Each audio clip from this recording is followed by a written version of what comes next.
Hello race fans and welcome to the Real Sim Racing Icebreaker Series here on Monday night. Tonight we head to Homestead, Miami and the Can-Am 200 Series race. You can check them out at canamracingseries.com. In the booth that's going to be joining me a little bit later is going to be Wesley Outland, no stranger to the booth, and of course Dakota Ehrman joining me as well up in the booth for the time being. Dakota, welcome to Homestead, Miami, sir. Thank you, sir. Always good to come here. Usually known as a finale, season finale. I'm not sure that's quite the case tonight, but yeah, it is, I believe, race 4. Either way, always a fun track to come to. Really interesting. I know we've had a little bit of fun here, Keaton, and I have a feeling this is going to be a very interesting race to watch.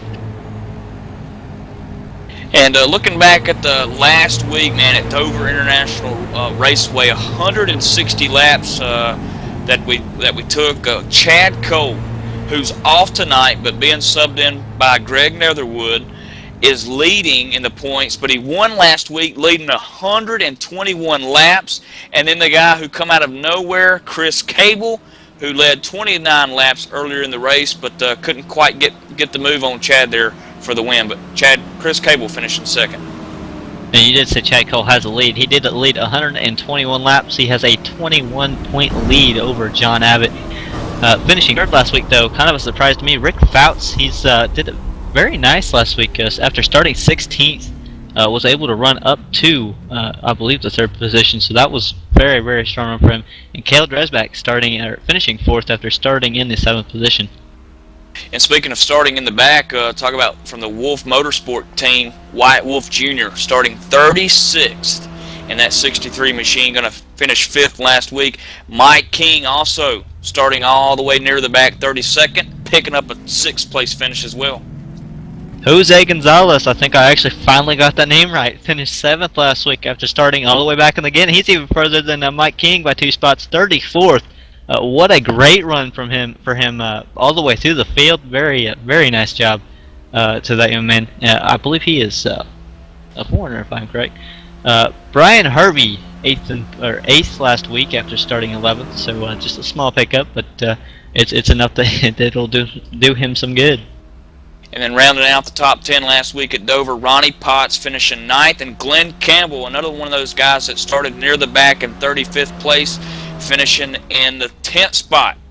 And now, Wesley Outland, welcome back to the booth, man. We're going over the points of last week at Dover, an incredible race that we saw, but now we're going to go through the top 10 in points. And as I mentioned, Chad Cole, who won last week, gets it done. He's leading in the points, but again, he's not here tonight, but he has a substitute driver, Greg Netherwood.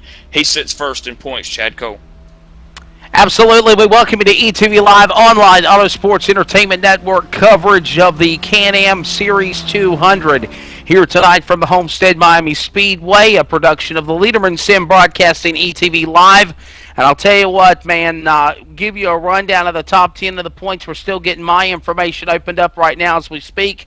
We'll be getting ready to go down trackside for opening ceremonies as well. And, man, by the way, get your racing fix RSR style, because tonight and Thursday night is the last 2 races for Real Sim Racing in 2012. Mike and Dakota before a much-needed break preparing for 2013, guys.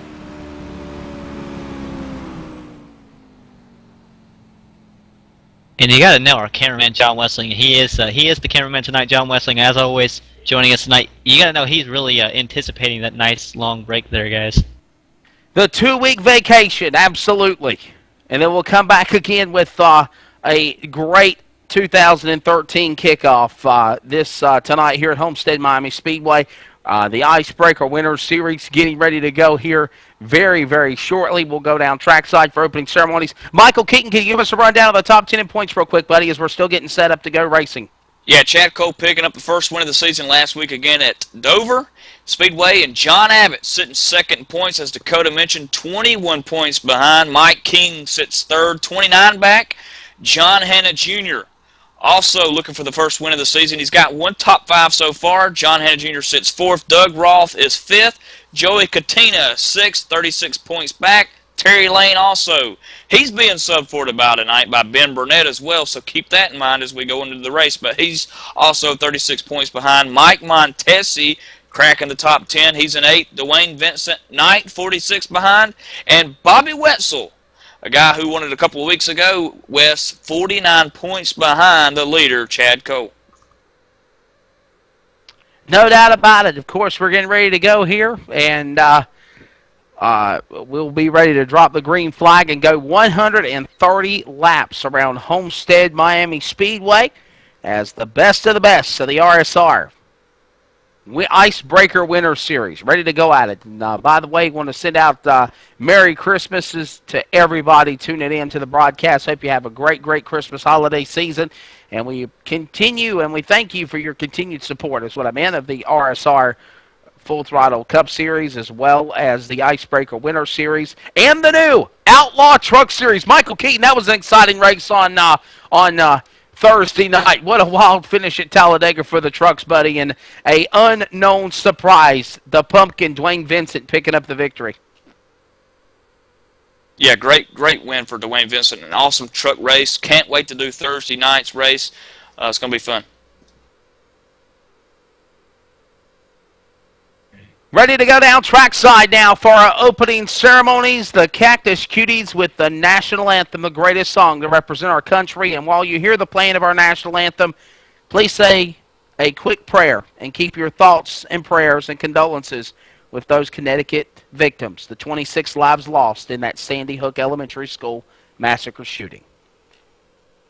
Oh, say, can you see by the dawn's early light what so proudly we hailed at the twilight's last gleaming, whose broad stripes and bright stars through the perilous fight o'er the ramparts we watched were so gallantly streaming, and the rockets' red glare, the bombs bursting in air, gave proof through the night that our flag was still there. Oh, say, does that star-spangled banner yet wave o'er the land of the free and the home of the brave?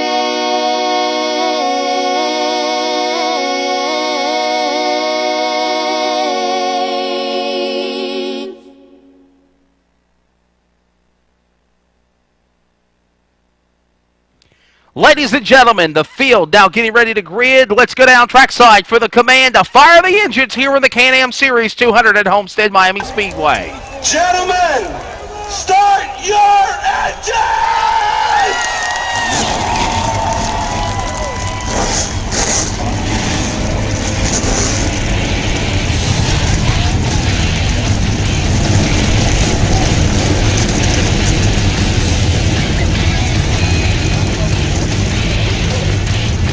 130 laps ready to go here at Homestead Miami Speedway as the field now onto the racetrack.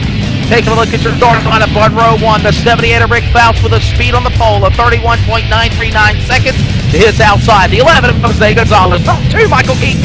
Chris Schallenberger third. John Higman Jr. starting fourth. Starting fifth, the number 2 of Ronnie Potts, and sixth, the 05 of Chris Gable. Jonathan Goodell starting seventh. Outside him, number 97 machine, Nathan Little. Row 5 inside, number 4, C.J. LeVere, and the man back in black in the 6th, Dwayne Vincent will start 10th. Glenn Campbell 11th. Steve Ritter rolls off 12th. Starting 13th, Greg Netherwood in the 7th, the sub driver, and the retro SDP 43 of Doug Ross will start 14th. 15th belongs to John Abbott. To his right, Ryan Harvey. Rest of the field knocking them down here really quickly. Angelo Cordino in the 49. Eric Arnold and Amy Newton in the 18. That's my pick to win. EJ O'Rourke subbing in for Brian Macklin here tonight. Rolling off 19th. Outside him, Wyatt Wolf. 21st, Mike Montesi, Cole Drasback, Ben Burnett, Adam Roberts. 25th is Wyatt Wolf Jr. As the field comes down to the green flag. We are underway here at Homestead Miami Speedway. Other drivers include Bobby Witzel, John Hanna Jr., Rich Jeff Eden, Jim North, Michael Gray, Joey Katina, Randy Wells, John Milwane, Brandon Webb, Brandon Watkins, Nathan Bowers, Ed Williams Jr., Keith Brooks Jr., and Douglas Wyatt. Max King, David Lanza, and Stephen Herron runs out the full field rundown as we're green flag. Fountain leads them out of turn 4 for lap 1, Michael. Absolutely, Wes, and you mentioned 43 drivers, and 43 drivers took the green. Stephen Herring looking all the way back into the 43rd position. So 43 drivers, that's as much as you can have in a race, Wes.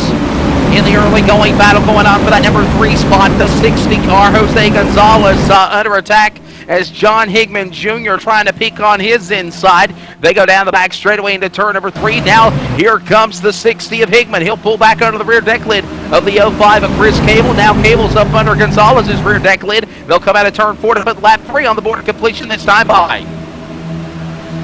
A lot of laps to go. We're real early here at Homestead Miami Speedway. You mentioned 130 laps, 3 laps onto the board, and Rick Fouts leading the way early. Field down the back straightaway here in the early going here at the 130 laps at Homestead Miami Speedway as the Cars Series 200, that's the Can-Am, the Canadian American Racing Series 200 here tonight. In the galley, it's 130 laps, 200 miles the distance down the front straightaway, back to turn number 1. Everybody single file from top 5 on back until you get to almost the 7th spot. Nathan Little trying to size up the 2 of Ronnie Potts out of turn 2. Wes, before we get too involved in the race, I want to make mention about the Blizzard bonus that the Can-Am Series has going on tonight. There's 5 drivers to be on the lookout for. Brian Macklin, which is being subbed in for by E.J. O'Rourke. So look for E.J. O'Rourke, Greg Netherwood, who's subbing for Chad Cole, Chris Schallenberger, Angelo Corandino, and Mike Montesi. These guys have a chance to win $10 in iRacing credits. And if one of those 5 that I just mentioned wins tonight, they'll get $20. No doubt about it. Watch those drivers that we just mentioned. 3 wide racing, C.J. LeVere in that battle with the 16 Steve Ritter and the 44 of Glenn Campbell. Also to his inside, the 7 car of Craig Netherwood, a sub-driver. And it looks like they're going to battle it out of turn number 4 this time by lap 5 of the board. And we got caution on the speedway. They are getting slow on the racetrack, and we got problems. Michael Keaton. Looks like Randy Wells driving the 46 car. Going to get a little bit of help from the 70 of Michael Gray going into turn 1 here west. Almost 3 wide. Rich Jet was also up there. He's escaped damage or a carnage, but Michael Gray not so lucky. Caution flag number 1. Randy Wells putting us under the yellow flag for our first time. Dakota Ehrman, executive producer of ETV. Looks like Chris Schallenberger, the 05 of Chris Cable, looked like he was going to commit to come to pit road. Thought better of it. There's an entrance road in turn 3 where you have to commit down to there. A couple of cars were playing sight jobs with one another, but the 35 car of Chris Schallenberger, that Chevrolet, and the NVIDIA Chevrolet, comes on to pit road. We'll throw it to you. Oh, wait a minute, a sight job last second stays on to the racetrack. Any cars taking pit road in early going, Dakota? I'll tell you what, not the cars up front. You can go down that. You cannot hit unless you go on that toll road there or safety access road. So we do have a lot of cars on pit road, but you can exit, or you don't have to go down. If you want to fake it, you have the ability to do that. I'm watching Adam Roberts coming with a stall. He wasn't ready to field. Before tires and fuel for a lot of these guys. I do have about 7 laps on the tires, so probably just taking it easy right now. They want to get tires on it just to see how the wear's going to be and what the track conditions are going to be like tonight on tires and the cars themselves. Absolutely. Saw the 16 car, Steve Ritter, also come to pit road. And a little sight job again by the driver of the number 35, the NVIDIA Chevrolet of Chris Schallenberger. Thought he was going to come to pit road, thought better of it. Michael Keaton, it might have been a better decision to stay on on the racetrack, then come to pit road and give up that. Yeah, it looks like from 26th position on back is the guys that come down pit road, Dakota. You know, early on here, 6 laps into this race, 5 laps going into the caution. A little too early to pit if you're up there, if you're Rick Faust and those guys up top 15. But anything on back, I mean, it really doesn't hurt to pit at this point. You know, top off on fuel, make an adjustment if you need it, get some tires on that car. But a lot of these guys obviously coming down pit road, like Jimmy North and Randy Wells, for damage on that caution. And I'll tell you what, Keaton, I warned Wesley about the shrimp on the buffet table. I said it didn't even look right, and I think I was right because his face just turned green, and I think he's heading towards the toilet. So just a little bit probably. Might sit all night for him and see, you know, bad shrimp's just not good, if you know what I mean. It's like they've thrown the caution here, Dakota. You know, when you have 43 drivers, it kind of, you know, I wouldn't say messes things up a little bit, but man, I tell you, there's so many cars out here. They got to make sure everybody's got their black flags clear. They got to make sure that the guy was waved around the pace car if someone's a lap down, that sort of thing, and to give them time to get, you know, 2x2 lined up. As we see here, that they're going to give them an extra lap to get everything settled back down. Yeah, and you also got to look at the fact that they have to review the wreck as well. They also probably went and looked at, I believe it was a 35 Bacon pit road. I'm sure there is a rule where you can't hit a line or something like that, which could make it difficult. You know, they've got to watch pit road all night now, especially a little bit harder than usual, as it is an interesting little deal there with the access road and whatnot. But I believe Wesley Outland has returned. Wesley, I just told him about the bad shrimp you ate and how your face just turned green and you just ran off. I don't know about all that, guys, but definitely, yeah, guys. I'm having some tech issues here tonight. Definitely hoping to get these things resolved. Got a new internet modem and all that great stuff coming in here. And plus, it don't help that it's gusty winds and chance of thunderstorms and isolated tornadoes and all that here in the Carolina area tonight, fellas.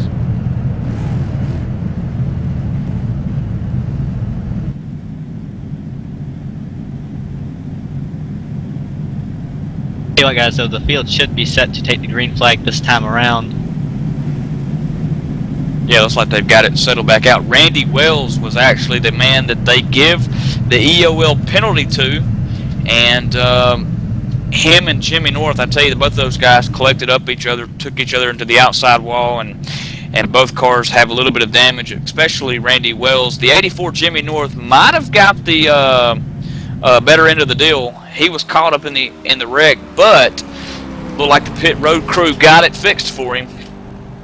So that whole incident there with the wreck, that all honestly looked to me, I don't know if everybody else was looking at different camera angles, I probably was, but that looked like netcode to me, or kind of a lag or connection issue possibly that would have turned that car around. I don't think they actually made contact, which is one of the not so fortunate things about iRacing or sim racing in general, but I believe that iRacing's got that a lot better in some places, so at least, you know, we don't see that much, especially here. Field getting ready to take the green. Rick Faust in that 78 Chevrolet going to take us to the green on lap 10 here. Rick Faust leading the way. Chris Schallenberger second. Chris Cable third. And Jose Gonzalez, we've mentioned his name quite a few times this past couple of weeks. Jose's really come a long way, Dakota. Yeah, and again, he ran very strong, I believe, last week as he charged through the field. Was actually top of the board in practice, qualified second. This guy is somebody you got to watch out for before it's over. I have a feeling that he maybe just saving his stuff, trying to survive the first few laps, possibly. As they're almost making contact for second position there. Looks like they touched a little bit. And that's going to open up the door for Mr. Gonzalez. He looks underneath the 05 machine of Chris Cable, and now he's looking up under Schallenberger's car, the CincyCarting.com Chevrolet, as he gets a little loose coming out of 2. Yeah, down the back straightaway, the leader to go back into the corner. It's Rick Faust out in front, and you got a 3-car battle for that number 2 spot. Schallenberger's got it. Cable and Gonzalez won it. They'll fight it out like it's the last piece of chicken on the dinner table for that position for third as they exit out of turn 4. Now Ronnie Potts, who's sitting 5th, is now underneath Jose Gonzalez as the battle again goes back up to 4th place. You know, you would think that Gonzalez would have been able to make that pass on Cable, and now he's starting to go backwards. Yeah, Cable's car definitely drifting back. Another car starting to make rally to the front. That 97 car, Nathan Little, pinched on the outside lane of the H spot. He's got Jonathan Cadell to deal with on his inside. Also playing monkey in the middle of the 6 Chevrolet of Dwayne Vincent. They'll go down the back front stretch to the line, and they'll now battle it out for position one more time. And they'll count out the black 44. Glenn Campbell now trying to make it 3 wide as they go back to the corner in 1. And this is where, Wes, in this early part of the race where you got to get up front and get those positions, and that's what we're seeing here. A lot of these guys fighting for whatever they can get because they know that as soon as 10, 15, 20 laps of green flag racing tick off, that the cars will start to be unsettled, and then they'll be expecting to come down pit road. Another battle heating up as they come to the flag stand at the stripe. The 67 car in 16th spot, Brian Harvey, trying to make a move on the 7 of Greg Netherwood. Remember, that's that relief driver taking the reins of the driver, the regular number 70, and treated down the back straightaway. That battle heats up for position, and they got a gaggle of cars duking it out for the front spot in front of them in 3. I'll tell you what, Wesley, I was actually watching that battle there. Greg Netherwood was actually in front of Eric Arnold 2 spots up. Greg was moved to the outside lane, and when Greg came down, I guess he was trying to pinch or something, and made contact with the 47 Eric Arnold. Was shot all the way up, but he saved it, didn't make any more than, didn't hit the wall, only barely scraped the side of the 47, and that car is rolling again. The groove here is very tricky. It's very small, very narrow, and I think this is going to make for exciting racing as people are either trying to hang on to their car or find the right groove there. And you gotta wonder in the early going, as we're only working lap 15, do cautions breed cautions? Right now, Randy Wells put us under yellow flag. Everybody's still clean and green for this first 4 laps on the restart, but still, you gotta wonder, we have that transition phase in the race when the yellow flag fever begins, but for the most part right now, pretty exciting. Rick Fouts leads them down the backstretch. Yeah, Rick Fouts, so far so good. Started from the pole, hasn't gave up the position yet. Jose Gonzalez started second. He's fell back a little bit. He's in 5th. But nonetheless, Rick Fouts up there leading the way. But Wes, he's not leading by much. Usually we see a breakaway, but the top 10, 15, 20, all of them pretty much right there and drafted with each other. Yeah, you would think you're at Talladega, the bump draft, the 2-car tandem. You would think that that's what's going on, but that's not the case here on this 1.5 mile, the Homestead Miami Speedway.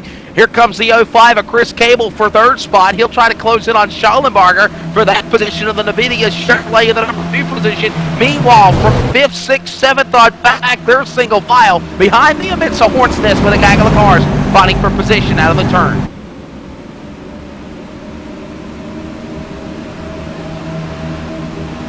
Single file still here for the front 5 guys as Jose Gonzalez just got passed by John Higman Jr. in the Eden Construction Chevrolet.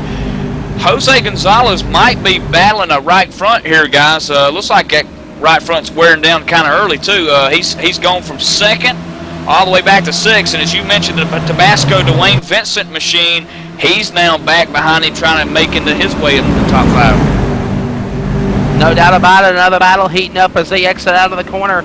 2 cars door to door, the 97 and the 43 door to door with another. That's Nathan Little, Doug Roth for 11th and 12th, and the 47 and the 45, the Navy Nuke, Eric Arnold, battling with the 45, Akel Dresbach right there. Now they'll fan back out single file. Nope, here comes Nathan Little. He'll peek to the inside of Doug Roth to make a pass on him down the backstretch. Looks like there's caution out on the speedway. Trouble on the racetrack, and the yellow flag is out for the 2nd time. Michael, what happened to the speedway, buddy? Looks like the number 5 machine running 23rd position, and Steve Ritter, the 16 car, got into it. Looked like maybe both of them are going for the same piece of real estate there down the front stretch. You don't see a lot of wrecks on the front stretch. Caution flag out for the 2nd time. They were working lap number 20 when the yellow flag fell. Everybody now gets in position. Will we see cars commit to the bottom of the apron at turn 3 to come to pit road? It looks like so. Rick Fouts, the 78, makes the first commitment down to the inside pit lane. Here comes Schallenberger, Chris Cable, followed by Ronnie Potts, the 60 car, John Higman. Everybody inside the top 10 comes pit road. They're on the return exit road. Will they make that last minute chance to pull onto the racetrack? No, They look committed. They're at pit road speed at 45 miles an hour. Through the pit road barriers they go, and on the pit road to call the action, Dakota Ehrman. Yeah, guys, everybody coming in, they had not pitted, and at least the front few guys had not pitted in the whole 20 laps we've been out here. They want tires and fuel. I was listening to Rick Fout's radio. He was very loose off the corner. I believe they are making an air pressure adjustment in the right rear, pulling some air out of that car so he can be just a little bit more snug coming off the corner and maybe get a little bit more time coming out. The car behind him, the 35, that would be Chris Schallenberger, who started in the 3rd position, up to 2nd. 4 tires and fuel, no changes to that machine. Very happy with it. He's going to be a guy to challenge at 78. Rick Fout's here momentarily. We do believe that he has a very strong car. Maybe just hold back just a little bit. 4 tires and fuel. 11 gets a very good stop there. Not sure. Yeah, it was right sides only there. 2 tires. Jose Gonzalez, which is a rare call here, but picking up about 5 spots, guys. Off of pit road. You're exactly right. Chris Cable took an advantage. Schallenberger, Rick Fouts off first, and one acknowledgement, the 26, the RSR Icebreaker officials had to tell the 26 that Jonathan Goodell to hook his car up to his pit block as he overshot entering onto pit road. They exit off the pit road. Michael Keaton, Rick Fouts came on first. He comes off first. Actually, I think Jose Gonzalez is going to take over that position from Rick Fouts, only taking right sides. But guys, we failed to mention E.J. O'Rourke that was caught up in that accident. He's got some severe damage to that machine, and he is subbing for Brian Macklin. So this night not looking good for him. Brian Macklin, of course, one of those guys eligible to receive the bonus reward tonight with Can-Am Series.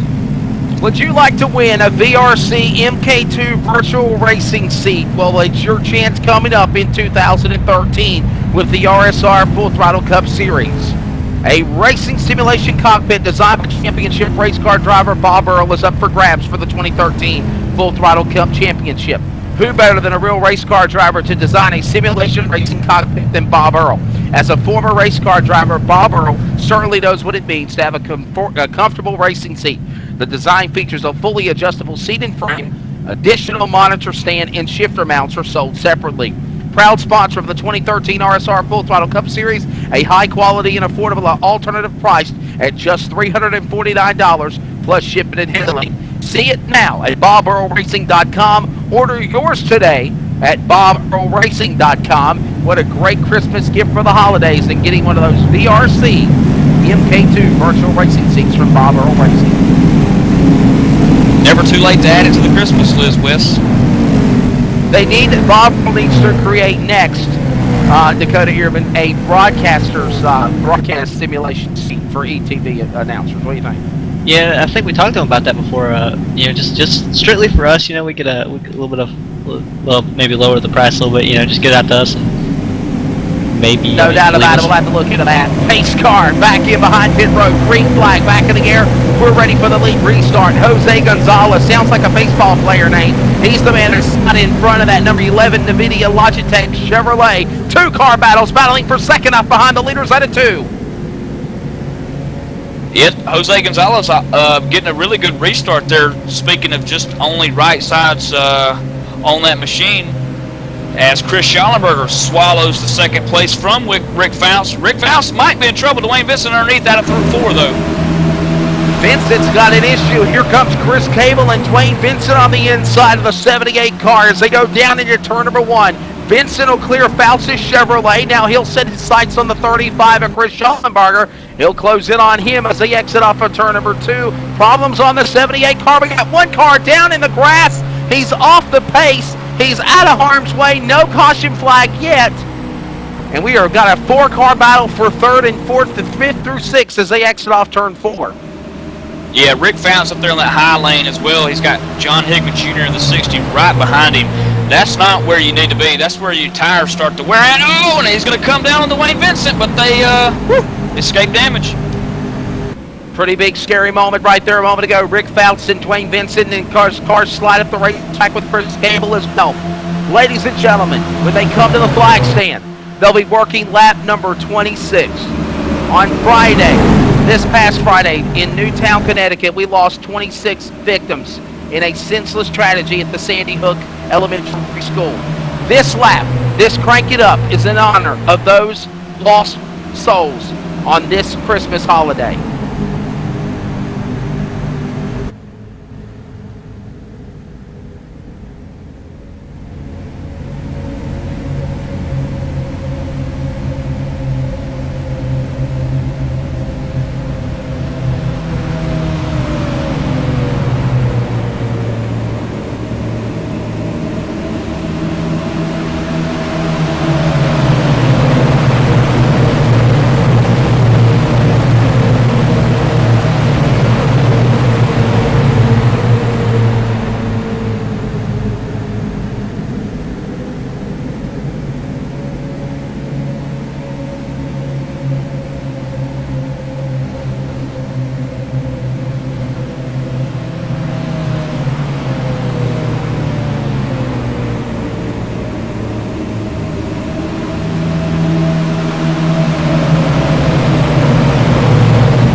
Gone but not forgotten. ETV Live remembers the 26 Angels of Sandy Hook Elementary School.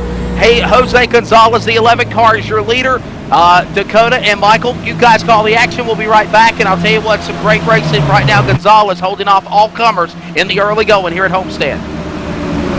Yeah, Dakota, how about that? Jose Gonzalez coming out, taking right sides only, electing to keep the left sides on. And so far, man, I'll tell you what, for the restart, for the past 6, 7, 8 laps, he's holding off Chris Schallenberger and Rick Fouts, who's in third. I'm going to call him the king. I mean, he ran top of practice, second qualifying. He's out here on 2 tires, and he is still leading. We have a new second-place car in the 35 Chris Schallenberger. I told you he was going to be a fast one. As you saw, Rick Fouts get really loose off of turn 2. I told you they had to tighten that car up. Probably didn't do quite a big enough adjustment, but 78 falling back a little bit, the 35 moving forward, and Jose Gonzalez still out there on 2 tires. Yeah, what a battle for the lead up there. I'm going to take you back here to where C.J. LeVere in 7th place is. He's under fire by Chris Cable. He was up towards the front before the restart, but then the pit cycle through. Now Chris Cable stuck on the outside. The 47 of Eric Arnold going underneath, coming out of 2. Dakota, that's not where you need to be. The high side can be dangerous as we see Cable,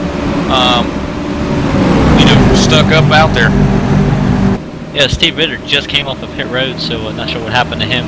But Wesley, the outside's not as dangerous as you would think. It's the inside lane. If you get below the darkened part of the track, at the very bottom, you can't use that lane. It's just so slick in these cars and most cars that you'll be sliding or drifting to the corner test, or you got to run about a lane up. You get too high, you just hit a bunch of bumps, which will throw the car around, which is, you're going for a ride, but at least you got a little control over it.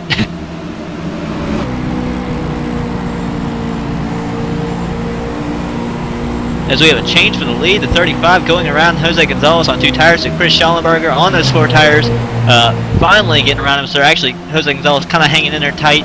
He's going to be at his door still as they head through turns 1 and 2. Chris Schallenberger will clear him, and now Rick Fouts works the 11 car of Jose Gonzalez. Now somewhat of a drag race here on the backstretch. Rick Fouts going to try to clear the 11. And he does. He's got the balance there. He's underneath the 11 car. That's good for Rick Fouts. He's going to take over this 2nd place again. The high side here at Homestead is not really where you need to be. The bottom lane obviously is the grip strip way around this racetrack, as now he sets his sight on Chris Schallenberger, the new leader here at Homestead. Rick Fouts just finally clearing the 78. But you know what, Keaton, as we are 34 laps into this race, we're going to go ahead and take a quick commercial break. We'll be right back.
Time for those most famous words in motorsports. Drivers, start your engines!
Conti comes up at a corner number 4 to the checkered flag. He wins his first NASCAR iRacing.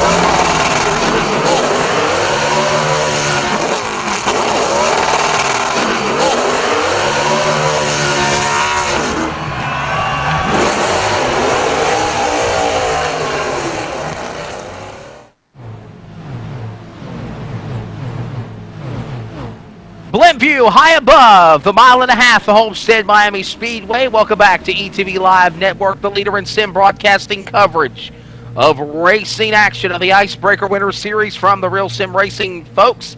It is the Cars Series 200. That's the Can-Am American Racing Series 200 here tonight at Homestead Miami Speedway. I'm Wesley Outland. Joining me up along topside in the booth is Michael Keaton, and down on pit road, Dakota Ehrman. And, of course, John Wessling running the boards for us and keeping our thoughts and prayers with J.D. Webb. J.D. Webb kicking back again in the broadcast booth for a couple of occasions, but definitely still got a long way to go to recovery on his surgeries and medical treatments and whatnot, but we still keep him in our thoughts and prayers.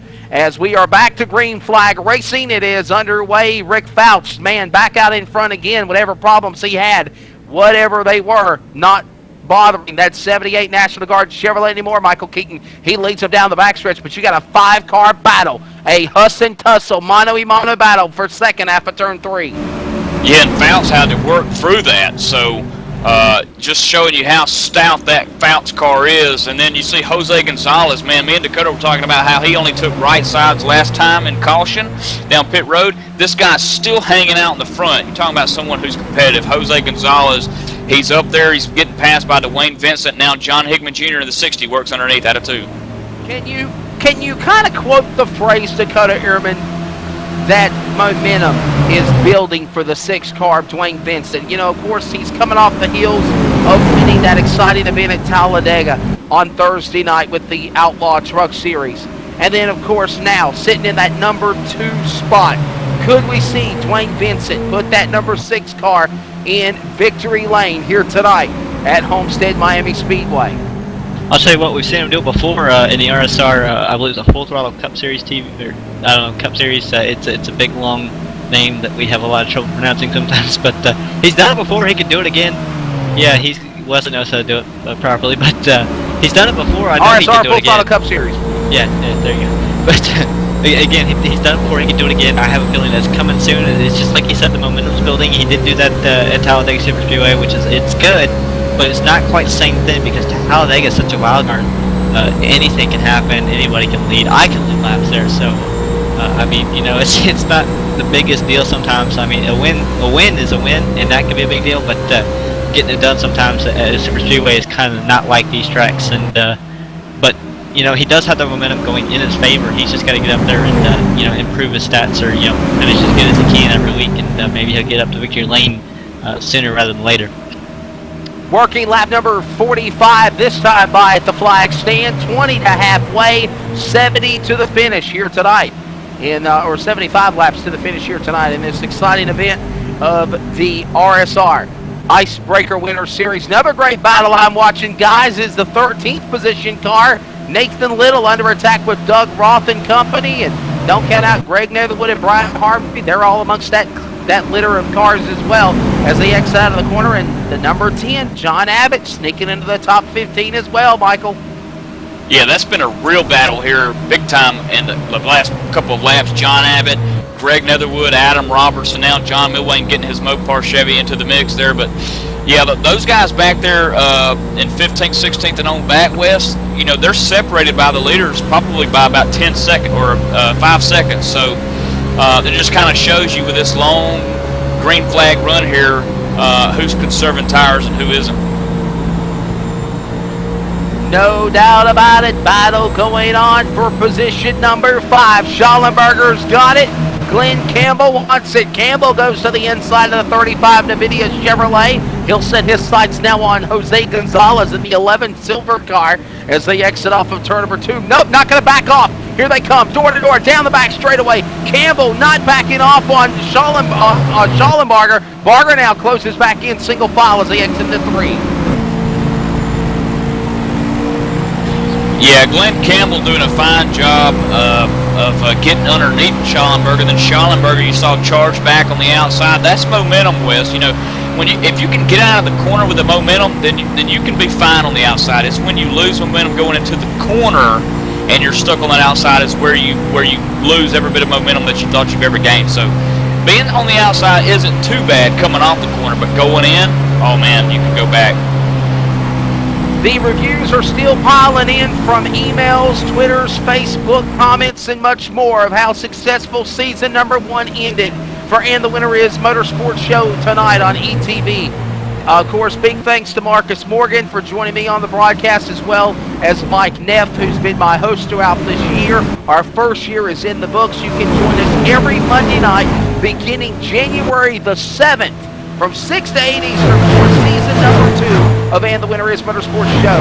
Catch the latest updates from local dirt and asphalt tracks from all over the country, dirt interviews and more, including drivers of NASCAR all the way down to the grassroots short track levels. And the Winner Is Motorsports Show every Monday night, 6 to 8 Eastern. The 2013 season starts January 7th. And on behalf of everybody at And the Winner Is Motorsports Show, have a Merry Christmas and a prosperous Happy New Year. We'll see you on January the 7th. It should be bigger and better for next season. And we thank John Westling and J.D. Webb at ETV for continuing to broadcast that show. Rick Fouts leads in turn 3, Michael Keaton.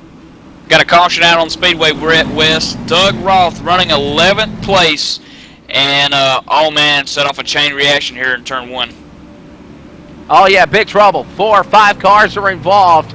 And the retro STP colors. Oh yeah, he's dirt tracking it. Look at Doug Roth's car. He's driving it like it's a dirt track car now. As problems for the 43 dropping back. Several other cars involved. For the recap of Caution 3, let's go back to Michael Keaton for the update.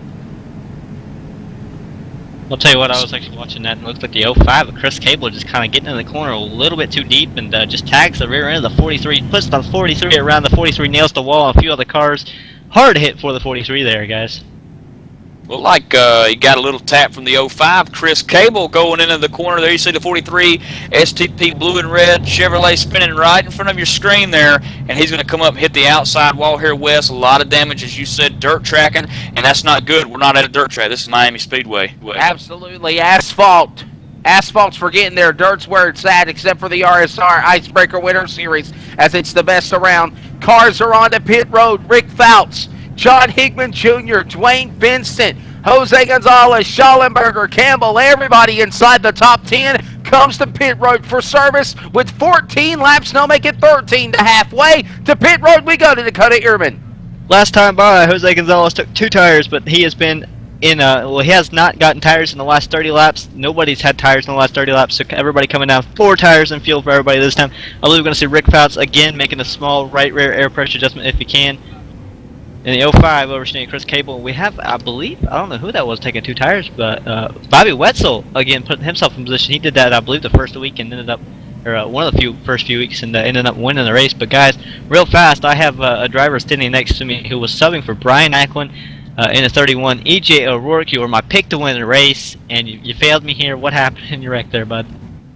Well, it started off by me getting a poor qualifying run, starting tonight 19th place in the 31 car from Macklin. So ended up getting involved in a wreck back there. I fell back a little bit. They're racing crazy, and just got run over from behind when the wreck happened in front of me. But nothing we can do. But I want to thank you guys for broadcasting, Real Sim Racing for having me here, and Brian Macklin for letting me sub for him tonight. And I know that it doesn't matter now that you're not able to race because well, the car is destroyed. But did you have a lot of pressure coming into this race with Macklin being as well as he was in the points and with the finishes he has so far this season? Well, Brian told me to go out there and win the race, and I told him realistically I just wanted to finish and get a top 10. But you know, I just wanted to ride there. It was 130 laps, a long race, so I just took my time and tried to get up there.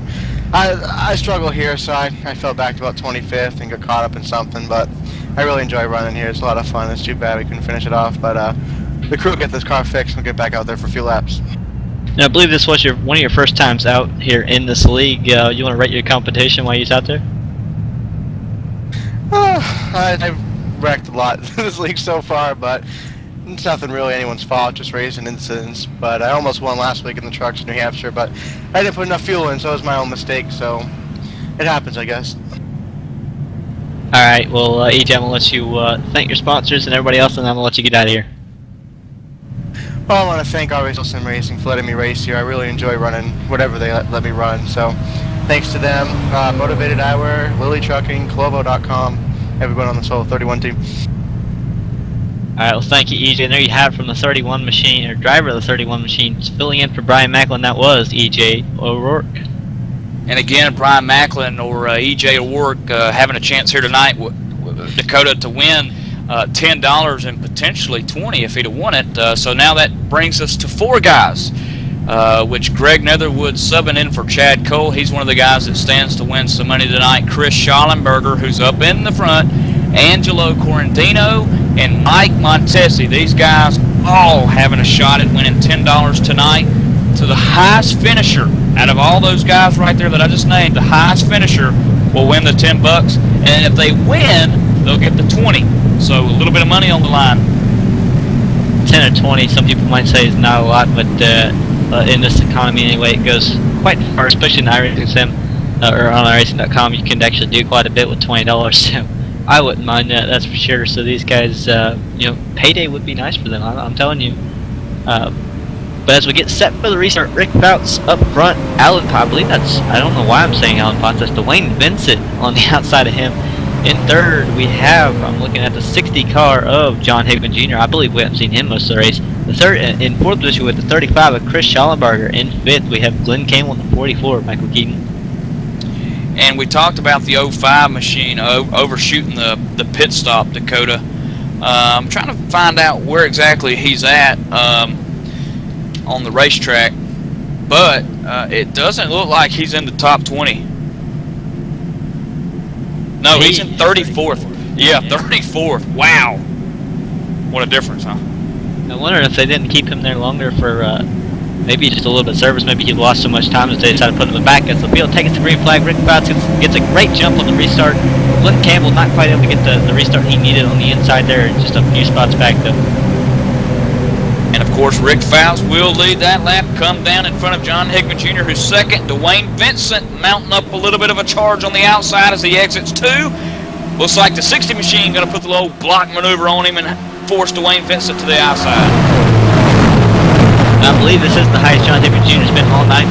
That car is on, maybe on the rails. It looks like he pushed up in the middle of the corner there. Here comes the 6 of Dwayne Vincent to the inside, almost made contact and then almost got to the inside. Had to maybe check up just a little bit. Here, I believe Jose Gonzalez might have made contact with another driver, possibly. Not sure. Hearing the 44 though, him maybe getting together here. You go back and look at this again. Yeah, the 44. I'm looking here, lap 55 for 5th position. 44 comes up in the middle of the backstretch, and I guess no, Jose kind of going down a little bit. It's kind of racing deal. Looks like Jose getting the wall a little bit, but a little fender rub. Yeah, a little fender rub. Never hurt nobody. Jose Gonzalez still running pretty good, 8th place.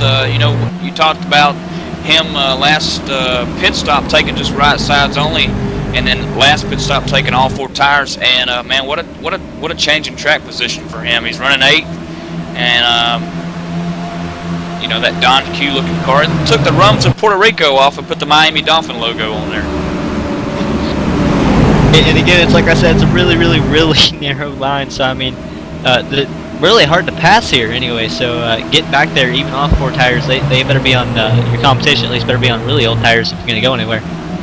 Field goes back to turn 1. Everybody's single file amongst the top 5. And you got the 4 cars with a breakaway of about a half a car length, maybe a little bit more. And then you've got Eric Arnold and C.J. LeVere ready to close in for those spots. Don't count out Glenn Campbell as well as they come back to the line. Still, Rick Fouts, the National Guard Chevrolet 78, leads the way here at Homestead as we're just about 8 laps away to halfway, guys. Of course, these guys got fresh tires now that you're seeing them race into the 32-second lap times near the end of that run there. I thought we were going to have some green flag pit stops. That would have been a lot of fun to watch, but nonetheless, caution did come out. These guys much needed to get down pit road, and great battle here for 10th heating up. Yeah, no doubt about it, guys. Nathan Little, the 97 car. The gloves are off, pal, as he now goes past John Milwain. He'll set his sights now on the orange number 2 of Ronnie Potts. That's Chevrolet under attack for that spot. That's going to be for 9th and 10th position. They now fan back out single file. And looks like, well, here comes the 22 of John Milwain. He'll try to size up and return the favor on Nathan Little as they exit off turn 2. Oh, Ronnie Potts in front of Nathan Little. That bump collector car almost lost it. And now we've got a battle for the lead up there in 3, Wes. Battle for the lead. Here comes John Hickman Jr. He'll pick it to the inside of Rick Fouts. They'll make contact down the front stretch out of turn 4. Here comes Dwayne Vincent. He's ready to strike. He'll go to the outside lane and play wingman with Fouts for the top spot. Hickman says, no way, Jose. I won first and I'm on my way. He'll go to the inside and now close it on the rear deck lid of Fouts' car. Now those top 4 cars where they wanted to battle door to door, now they'll fan out single file. Now who do you go with? To the inside, to the outside. Fouts now opens it up 2 car lengths. Hickman reels him in down into turn 3. Yeah, now Dwayne Vincent is closing in on Hickman Jr. now. Hickman using a little bit of the tire tread up there. Now Dwayne Vincent closes into about a half a car length, Wes. Everybody single file. Yes, Hickman trying to close in there. Also, Dwayne Vincent's ready to strike. Shades of what happened at Talladega on the RSR Outlaw Truck Series Thursday night. He was ready when it counted. The top 2 wreck each other from 3rd to 1st, wreckers to checkers, and he won. He's in 3rd right now watching Hickman and Fouts battle, and don't count out Schallenbarger. He's had a strong car in that 35 entry as they'll come to the line. We're less than 3 to halfway this time by. And the front 4 opening up some sort of kind of lead here over Glenn Campbell, who's back in 5th, almost half a turn away from the leaders. Glenn Campbell running in the top 5 here. Great battle going on for 13th and 14th spot. Brian Harvey's got it. The 45 of Kel Drasback wants it. He'll pull down to the inside of Harvey's car, number 67. He'll go door to door with him into the corner. He'll now try to run down Nathan Little for that spot. Here comes the machine of Harvey. Battle in the back of the outside lane. Outside or inside lane?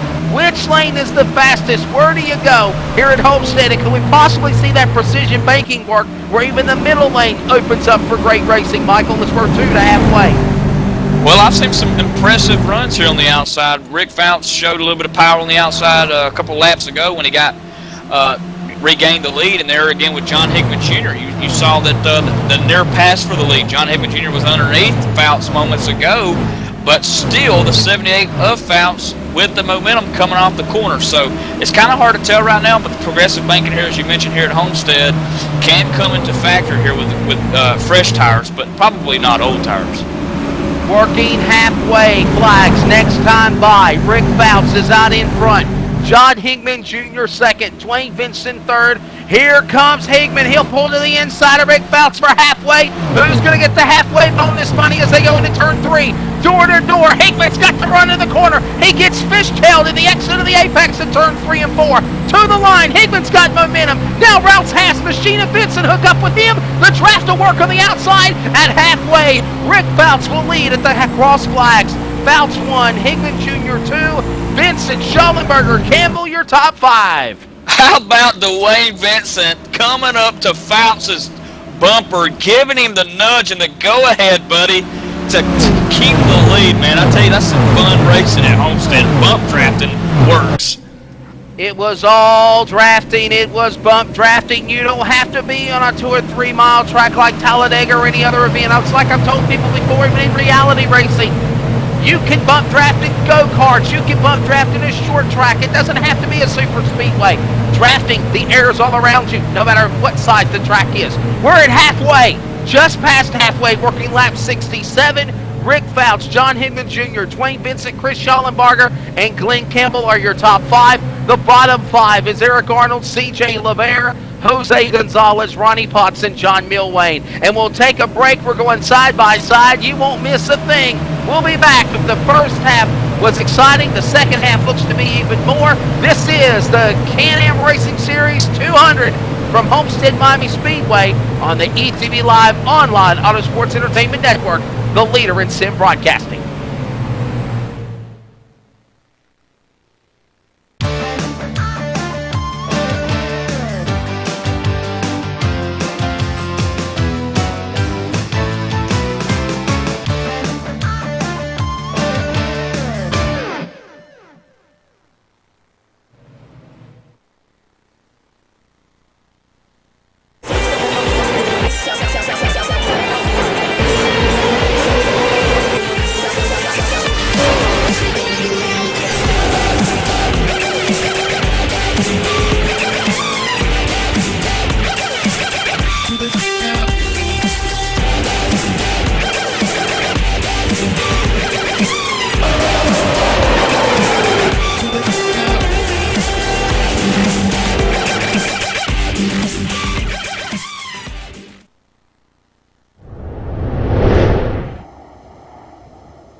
InsideSimRacing.tv, the fastest show on the internet. Sim racing news and reviews since 2007, with new shows every week.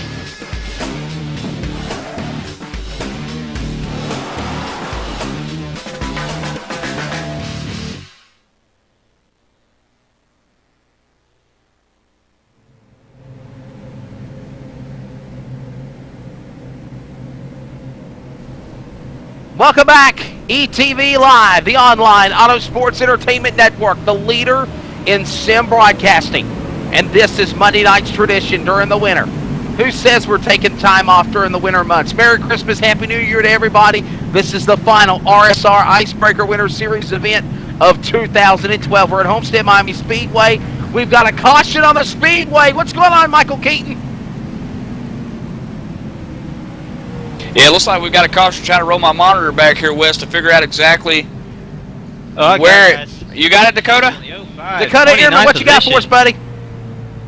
Chris Cable, 05, 29th position. Looks like he comes up off the corner. He's pushing up. Looks like he just gets a little loose and comes back up the track, and he's trying to run his lane in the 12 car. Just run a little bit off the wall, and they make contact. The 05 gets turned around. Hard hitting the outside wall, but he will be he'll be able to roll away from the wreck, but possibly taken out of contending on the lap here. Coming down to just past halfway, less than 8 laps to go. Pit stops again after caution number 4. Rick Fouts, John Higbert Jr., Dwayne Vincent, Schallenberger, Campbell, Arnold, everybody inside the top 10 onto pit road. Let's go to pit road to Dakota Ehrman to call the stops. Again, been about 20 laps since the last 4 tires, or since the last pit stop. So hearing 4 tires and fuel for just about everybody, guys. I don't think you can see many 2-tire calls here. It's getting so late in the race where you've got to have 4 tires, especially if you want to be able to take 2 tires on the next stop if they come in again to gain track position before the end. So as everybody takes 4 tires, looks like Rick Fout's going to win the battle off of pit road. Dwayne Vincent second, and John Hickman Jr. third, as long as none of them sped. And Michael Keaton, Dwayne Vincent, he's coming like a coiled rattlesnake ready to strike. He's in second behind Fouts. Yeah, Dwayne Vincent, man, I'm telling you, like you said, coming off a truck win, a wild finish at Talladega, you know, you got to think that he wants to end this thing on a high note, Wes. And Dwayne Vincent is always tough. And you're right, I think he's a snake in the wilderness, just waiting. You live in Alabama, you know about them rattlesnakes. That's right, and Dwayne Vincent, Wes, in the booth with us, talk about a rattlesnake. I think we might have to give him a new nickname. The Coiled Cobra is ready to strike. We've called him the Pumpkin. We've called him Back in Black. We've called him the Silver Bullet. Now the Viper. Dwayne Vincent in second spot, buddy. I'll tell you what, you're coiling up, ready to strike on Fouts with the lead, aren't you?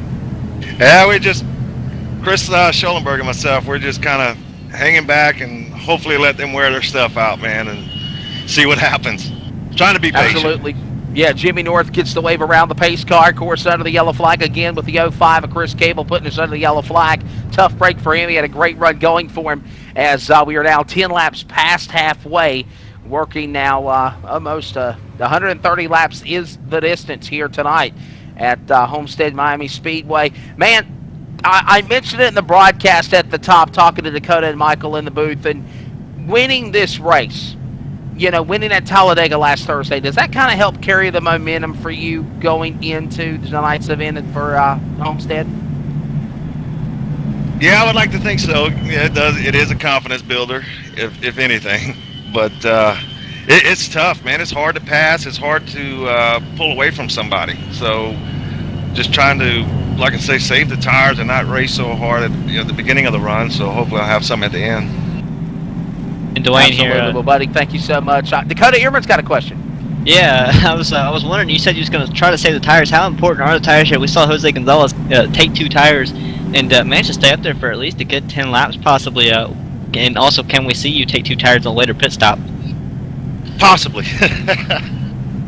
Yeah, he did. You know, if it's 10 to go, no more than probably 15 laps, I wouldn't do it. Well, man, we'll let you go. Dwayne, lights are off on the pace car. You're coming back for the restart. And by the way, that's Dwayne Vincent, winner of the inaugural Outlaw RSR Truck Series event on Thursday night. And we are so excited to make an announcement that beginning in 2013, Inside Sim Racing, sponsoring the Thursday Night Real Sim Racing Series. Inside Sim Racing is your first and best choice for all the news and reviews in online motorsports. Join Darren Ganji and Sean Cole for the latest and greatest in product reviews, simulation auto racing games for PCs and the Xbox crowd guaranteed. From steering wheels to full-size racing rigs, updates on popular racing games, and a whole lot more. They are the yellow pages of online auto racing. Inside Sim Racing has it all. Visit them online at isrtv.com. Getting bigger and better, joining ETV, Inside Sim Racing, and of course, you're watching the ETV Live Network, the only choice in simulation auto racing broadcasting since 2008. They've broadcasted over 650 plus events. ETV Live has produced shows for almost 200,000 viewers as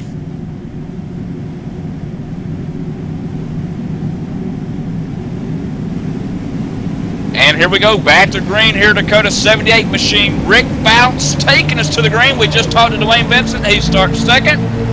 Let's see if he can reel him in. He's got some work underneath him, though. That looks like it could be John Hickman Jr. back up to second.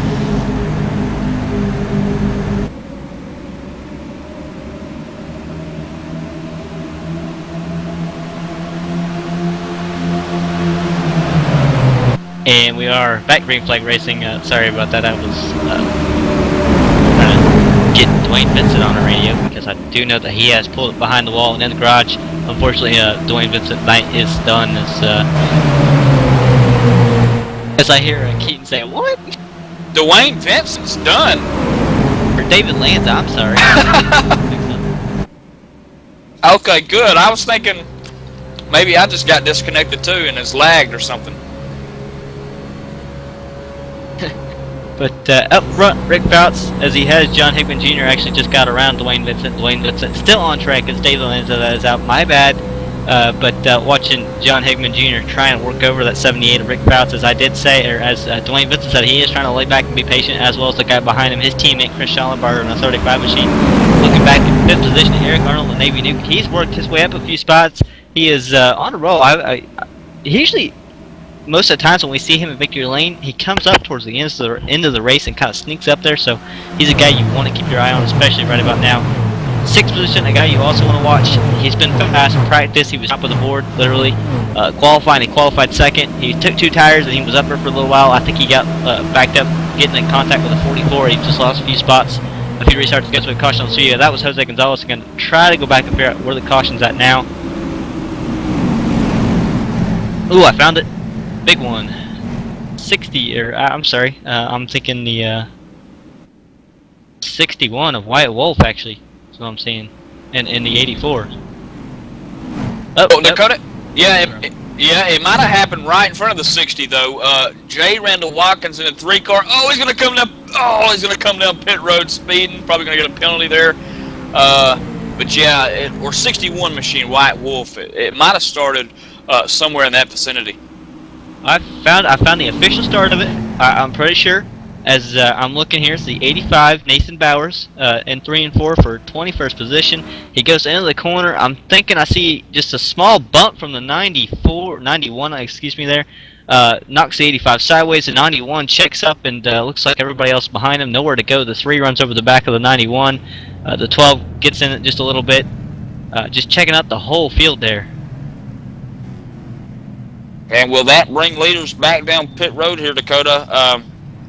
It looks like maybe one has elected to come down. That's the 4-car CJ Lavera, or he's down there on that pit road ramp there. Yeah, I think maybe he was wondering if more people would come. But right now, let's see if he actually comes back out and misses the pit road. It just says no, he is going to go down pit road, so probably a 4-tire call for him and fuel. But he was in 9th position, so giving up the 9th position. I'm checking to see how many cars are on the lead lap. He's 36, so he should go back somewhere around in the 30s, depending on if anybody else behind him comes down. Not seeing too many cars, though, as I do see the 32, I believe that was. Look at this Rich Jet. Yeah, a few cars down here. The 5 I'm seeing. Several cars at the back coming down. One guy in the top 10 coming down. 4 tires of fuel for all of these guys, maybe making adjustments right now. But I believe Wesley Outland has returned once again. Yeah, guys, I apologize. Technical difficulties, plus it's raining and windy, and very stormy out here tonight in North Carolina, but hopefully the weather will let us be able to get here till the end of it. But it looks like the lights are off the pace car. Well, no, we're still under caution. I tell you what, it looks to me like since coming back, no change in the top 4, except one guy in the top 5. That's my pick tonight, Eric Arnold. He's sitting in inside row number 3 for the restart in 5th, guys. What's your thoughts of the Navy Nuke? Eric Arnold into the booth, buddy. I'll tell you what, you're my pick tonight. I'm counting on you to win, dude. Can you get it done? I stand corrected. We now have Jose Gonzalez in the booth as Doug Roth has been given the wave around behind the pace car to pass him now as we will get the one-to-go indication. Jose Gonzalez, we'll let you go real quickly, buddy, but man, how's your race going for you on the racetrack tonight? Not very good. The 44 got me into the wall, and I'm in 2 tires right now with damaged cars, so I'm trying to salvage something here. I don't want to go fix my damage and go back to 30th place because it's hard to pass here. Now, I just got a question, because with a name like Jose Gonzalez, it sounds like a baseball player's name. Do you like to play baseball as well? Nah, I'd rather golf, man. There ain't nothing wrong with that. Dakota Ehrman, what do you got for Jose? Yeah, I wanted to ask, he was fastest in practice, second qualifying. I mentioned that about 3 times. He ran up front on 2 tires for about 10 laps. He was leading the race. Jose, can we see you take 2 tires in the end of the race maybe and maybe play the strategy and stay up front? Well, I'm on 2 tires right now, and with the damaged car, it's going to be tough because if I fix the damage, I'm going to go back to a 35th spot or something like that. I don't know. It's going to be tough today. Jose, are you conserving fuel, buddy, as we get ready to come for one to go? All right, man. Thanks a lot. Are you conserving fuel? No, not right now. I'm just clutching it so I can hear you guys. Okay, definitely. Okay. All right, he's clutching it so he can hear ETV. What a great way to save fuel. Lights are off on the pace car. Jose, get back to business, buddy. You're going to be on the outside of row 3 for the restart. And, let's give you a rundown of your top 5 as they get ready to gas them back up. Rick Fouch in that 78 car in 2nd. John Hickman Jr., Dwayne Vincent 3rd. In the 6th car, Chris Schallenberger 4th in the 35. Eric Arnold is 5th in the 47. And the bottom 5 to round out the top 10. Michael Keaton. And the man we just spoke to, Jose Gonzalez, 6th. Glenn Campbell, 7th. Look out for those 2 guys, Wes. We just heard on the radio from Jose that those 2 got into it a little bit, so hopefully that's been settled. But nonetheless, Nathan Little, 8th. Greg Netherwood, how about this guy? Subbing in for Chad Cole, the points leader, doing some good work. He's working right now. And then Kel Drasback finally making his way into the top 10. Ready to come for the restart, this time by as the first Ford Mustang pace car will begin to accelerate from the field and pick up speed from the pace car speed of 55 miles an hour, 45 on pit road. It'll now pick up acceleration as they enter turn number 3, into turn 4, onto the front straightaway here at Homestead Miami Speedway. Coming down to the wire, green flag, back in the air. Rick Fouch with a great jump shot on the restart on the inside lane. Hickman coming back on the outside lane, leaving Dwayne Vincent out to dry. Nope, Dwayne Vincent comes back on the inside of Hickman as they go out of turn number 2 for the restart. Fouch leads them off the corner. Man, I tell you what, but John Hickman Jr.'s right there behind him, Wes. He's going to look in 3. No, he stays back behind him. Single file. They almost touch in 3, though. They make contact. He gets a little wiggly. Has to back it off. Fouch exits off turn number 4. On the outside. Hickman to the inside as they come to the line. Vincent's ready to strike in 3rd. They'll come to turn number 1. Everybody single file. No one jumps on the line, at least in the top 15 into 1. Hey guys, going down the backstretch, the 11, the Jose Gonzalez, and the 44, Glenn Campbell, they touched 3 times. These 2 not happy, as I did say earlier, or Jose said, the 44 and 11 did make contact earlier, so watch those 2 on the track as Jose going backwards with a damaged car and 2 tires. Absolutely, you better watch those 2 guys. Now they're losing ground, and now under attack is Nathan Little. Nathan Little gets his inside, 1 car getting sideways. Jose Gonzalez Under attack by Nathan Little and Greg Netherwood. They'll try to reel them in as they go down to the line, and it looked like the 45 of Kel Dressback. It might have been him. He got a little wiggly exiting off the corner just a moment ago. They'll keep it back in the straight and narrow line as we'll come to lap number 88 this time by. Coming up on almost 40 remaining. Rick Fouts still leads. Man, I tell you what, Wes, you can almost feel the racing starting to get a little bit more antsy, man. I'm telling you, these guys out front are really going after it, and it's a lot of fun to watch as the 60 machine, John Higman Jr., closes in within a half a car length, trying to set up a run. He may have it out of 2, Wes. He makes the run. He'll set him up. Nope, he can't do it. Got to go back single file. Close back in under your leader. Will he set him up again in turn number 3? They'll go to the corner. Higman Jr.'s now got Vincent hooked up with him. He's on his rear deck lid. They'll go to the corner at a turn number 4. Under attack. Rip Fouts on the outside lane. 2 cars, second and third to the inside. Now they'll fan back single file at the stripe. Going to turn number 1. It's still Fouts leading in the corner on lap 90. Nose to tail, John Higman Jr. in the 60. 78 belongs to Fouts. He's the race leader. Just behind them, Dwayne Vincent. 3-car battle out here for the front lead here, Wes. 60 car mounting up another charge in 3. No doubt about it. Stock Car Evolution 2012 brings the intensity, grit, and roaring sound of NASCAR to the PC&R Factor. This is a scratch-built stock car simulator mod for the ever-popular R-Factor, which has been in development since 2005. Stock Car Evolution 2012 is a highly detailed simulation with new levels of detail in both physics, graphics, including available plugins for managing double file restarts. I ask you, do you have what it takes? Find out online at stockcarevolution.com. It's getting hot. It's getting heavy. We're down to 40 to go. 4-car battle for the lead, about to become 5 cars. Eric Arnold sticks his nose on the outside and runs in traffic with your leader right at turn 4. Speaking of leader, West, the 60 machine finally got underneath Rick Fouts. He's down below in 1. Rick Fouts going to give up the lead here at Homestead, but can he mount the charge back on the high side? Not gonna work. It looks like the leader, Rick Fouts, has found something. The outside's the better lane. You can't drive the middle. You dang sure can't drive the bottom because you get overpowered in the corner. Here comes Higman one more time. He'll try to make a move on Vincent for second. He's trying to get that spot in the 6 car. They'll battle door to door. And here comes Schallenberger in the battle. 3 cars for second in turn number 1. Those 2 cars up there, high side. Both teammates, Wes. Chris Schallenberger up there with Dwayne Vincent trying to give him the edge over the 60 of Higman Jr. But Higman, wow, holding off Vincent for 3rd. And Rick Fouts has closed away. Dakota Ehrman, you got an update for us on pit road, buddy. I'm sorry, I thought Dakota had something. I believe he's trying to get a report for us. My apologies as they exit off of turn number 4, back down the front straightaway. Rick Fouts opening up that lead now to almost 3/100ths of a second to the line over Higman. Higman's got momentum in the corner right at 2, though, Michael. Yeah, Higman Jr., man, I'm telling you, Wes, he's got to have those tires heated up. And we heard Dwayne Vincent say that he was going to try to let these guys run their tires out. And now Dwayne Vincent sticking his nose up there in the fight just a little bit, trying to get a taste of it, testing the waters, if you will, as he stays in line here right behind Higman Jr. as they come down to the line to complete lap 94. Yeah, here they come back to the line.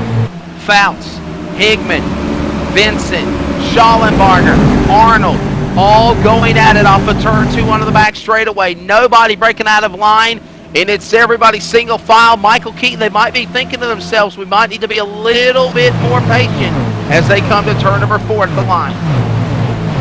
Yeah, these guys obviously, patience is starting probably to wear a little bit thin. You know, you can tell the anxiety of the drivers here are really competing very hard. I've been in the cockpit of several of these cars as they've been racing nose to tail, and they are wheeling them, Wesley. The steering wheel going back and forth. And, as I look at Chris Schallenberger with Dwayne Vincent in front of him, you can just tell that they're wheeling the car. I mean, putting a lot of turn into it and a lot of wheel into it, and could wear out that right front. But nonetheless, good racing. Another 2 drivers that I've been watching, and they're bumping and banging, is for 10th and 11th spot. Kel Dressback in the 45 on the outside lane. Brian Harvey now gets him on the inside. They're 3 wide. Beating the sandwich is Ben Burnett. Now he'll fall back to those 2 cars. That's for 10th through 12th spot.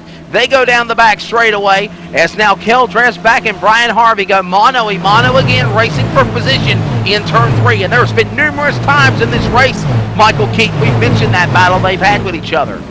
Yeah, and Ben Burnett, by the way, subbing again for Terry Lane, who's sitting 7th in points. So, man, what an impressive run here for Burnett. I know that Terry Lane's going to be satisfied if it was to end right now, but there's still a little bit of racing to go, a little bit over 30 laps. So, man, I tell you, there he goes, Ben Burnett underneath Kel Dresbach in that 45 car. No momentum coming off the turn once again. Everybody down the back straightaway. Nobody is breaking out of line for the time being, as you're now going to watch that battle going on as John Higman Jr.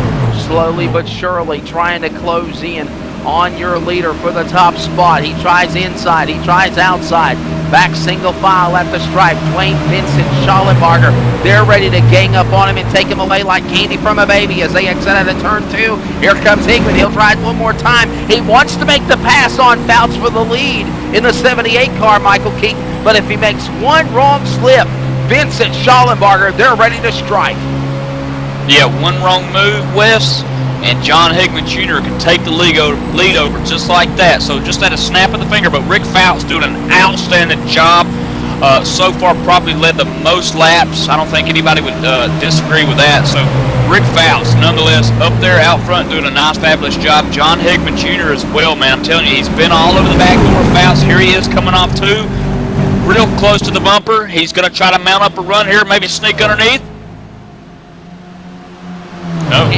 Can't get it. They're single file. And when they come to the line this time by, we'll be going into triple digits. 30 laps to go. Working lap 100. Let's crank it up for you on the first triple digit lap of the race.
We're back. John Higman Jr. for the last couple of laps here, Dakota. Him and Rick Fouts battling it out. Now 60 starts to lose momentum, but Dwayne Vincent's there on the outside.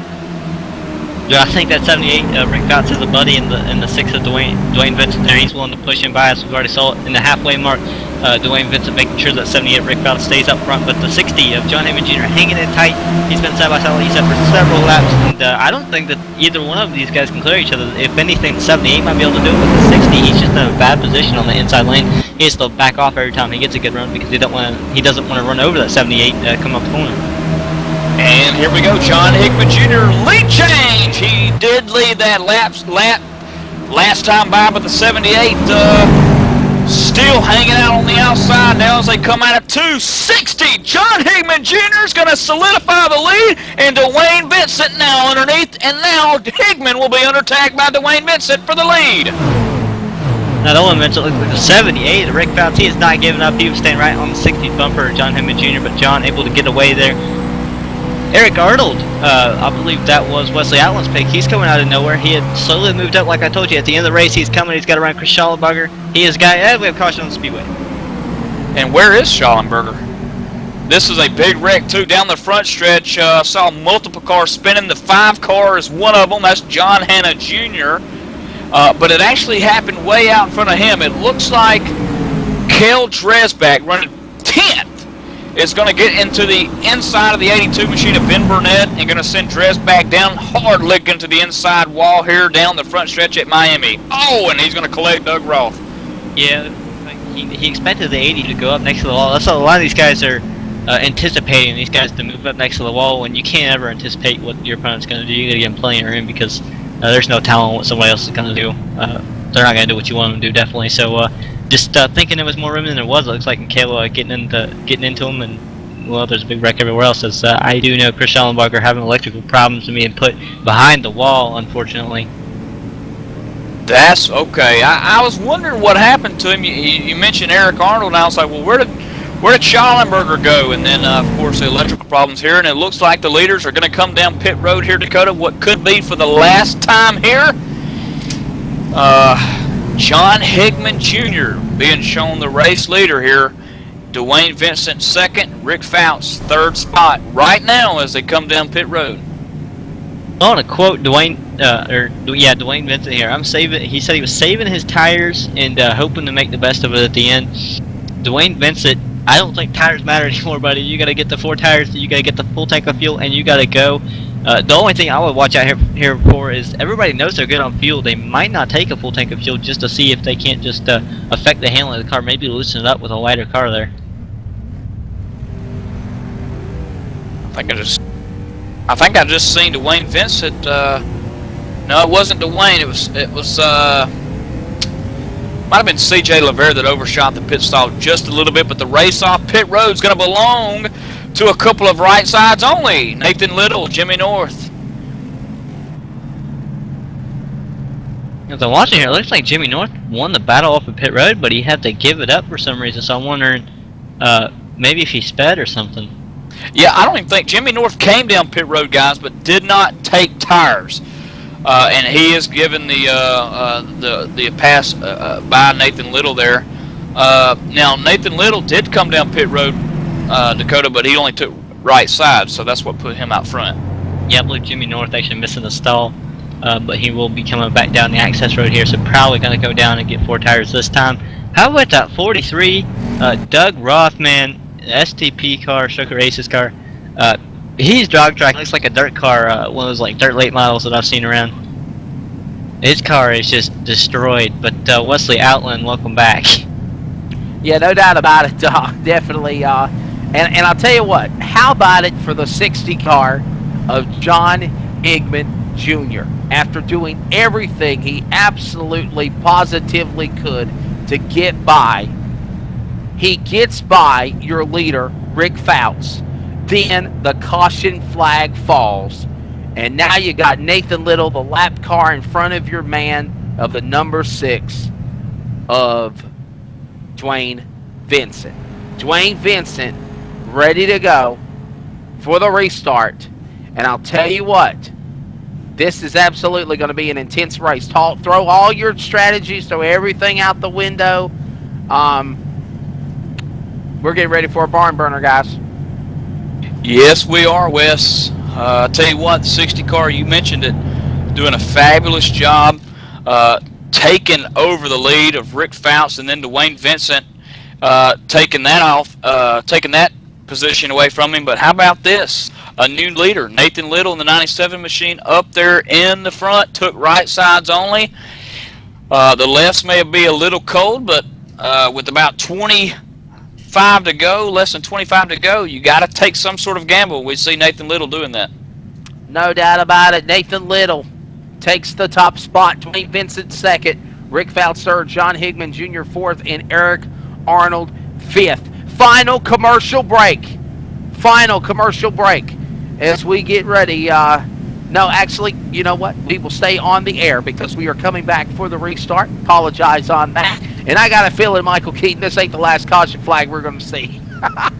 Yeah, it just depends on how much mercy they're going to give Nathan Little. You know, a lot of times these guys, if someone takes right sides only late into a race, they get a little bit antsy and they start to try to pass them a little bit too early. If you would just be patient, the 97 would start probably to push up, and then you could just go underneath. Again, I want to bring up to you 4 drivers in the mix here for a bonus tonight. Those drivers include Chris Schallenberger, Angelo Correntino, Mike Montesi, Chad Cole, who is being subbed in for by Greg Netherwood, and 2, Brian Macklin, which EJ will work sub for him. But what it is the highest of those 5 that I just mentioned gets a $10 iRacing gift card. and if 1 out of those 5 win, they'll get the $20. So, from what it looks, Wes, Chris Schallenberger may have a shot. He's got to move that car up though a little bit. No doubt about it. We'll find out. Pace car gets ready to head to pit road. They'll be working lap number 109 of completion when they come to the stripe. On the restart, Nathan Little holding off all comers. Meanwhile, for second, Dwayne Vincent now under attack. Instead of being the prey, now he's the predator. Under attack comes Dwayne Vincent, Rick Fouts and company. They're going to size up the 6. Meanwhile, Nathan Little says, see ya, wouldn't want to be ya. Down the back straightaway into turn 3. How about this? John Abbott in that iLeagueRace.com Chevrolet underneath Fouts. They're 3 wide. The 60's on the outside, Wes. 3 wide out of turn number 4. Meet the sandwich to put in the bun is Eric Arnold. As a moment ago it was Rick Fouts. They make contact at the stripe. Arnold's got to back off just a little bit. Cars get sideways. Higman's car goes around. He hits the outside wall. Hits it again in turn 2. Still keeps it going, but he lost ground to the leaders in the second turn. No caution yet. And that was the 60. John Higman Jr. came ever so slightly down. Battle for the lead. Higman's loss is another man's gang as here comes Dwayne Vincent, winner at Talladega in the Outlaw Truck Series. Now he leads at Homestead with less than 20 to go, back to turn 1. I told you, Wes, patience, patience, patience. And Dwayne Vincent seeing patience in his favor. He leads them coming out of turn 2. Nathan Little on right sides only. Now Rick Fouts, the hunt is on. Can he get by Little? And does he have enough time? I've got a new nickname for Dwayne Vincent, and it'll stick from now on no matter what color design he drives. The Cobra, Dwayne Vincent, coiled up, ready to strike. He made it work. He leads the way. Meanwhile, it's Hot and Furious racing from 10th place on back. These guys are getting antsy, starting off with Brian Harvey and company. And what do you know, John Milwang, CJ LeVere, all in that mix out of turn number 2. They're about to go 3 wide if that driver can pick it up down to the inside. Ronnie Potts at the rear end of that battle, too. Man, I'm going to tell you something. Dwayne Vincent's on a mission 32.275 to second place is 32.3. And how about this? Rick Fouts also up into the 3s, but the man behind him, John Abbott, who runs 4th, 32.1. John Higman Jr., you can't say enough about that driver and the valiant effort he made. I told you this race was going to pick up. Leading, now he's the next to last car on the lead lap. His car is stalled. His car is stalled on the front straightaway. The caution's coming out. John Higman Jr., I was just talking about him. He stalls his car on the front straightaway, and the yellow flag is out with now 18 to go. Oh, that might have looked on purpose, Wes. Look like... Yep. Yes, it might have been intentional on bringing the yellow flag out. And it says he has been disqualified. John Higman Jr. DQ'd. You cannot put out a caution unless you absolutely positively have a emphatic problem with your car. He brought out that yellow. The caution's out. Wow, unbelievable. He may have been DQ'd, Wes, but the car's still on the racetrack, and he, you know, you got to feel sorry for him, though. I mean, you know, he's racing there, and just a little bit of contact, and, you know, he goes around and hits the wall, saves it, then hits the wall again, and then just a tough break. Hard to swallow.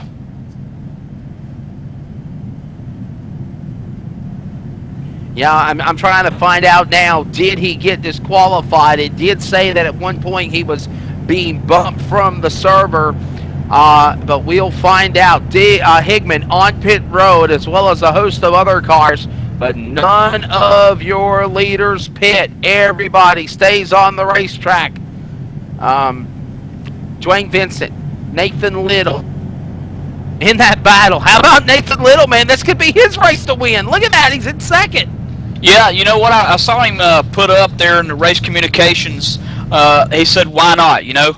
And, you know, I agree with Nathan Little. Why not? I mean, you only get one shot at this, and he's taking his shot. He's up there in second.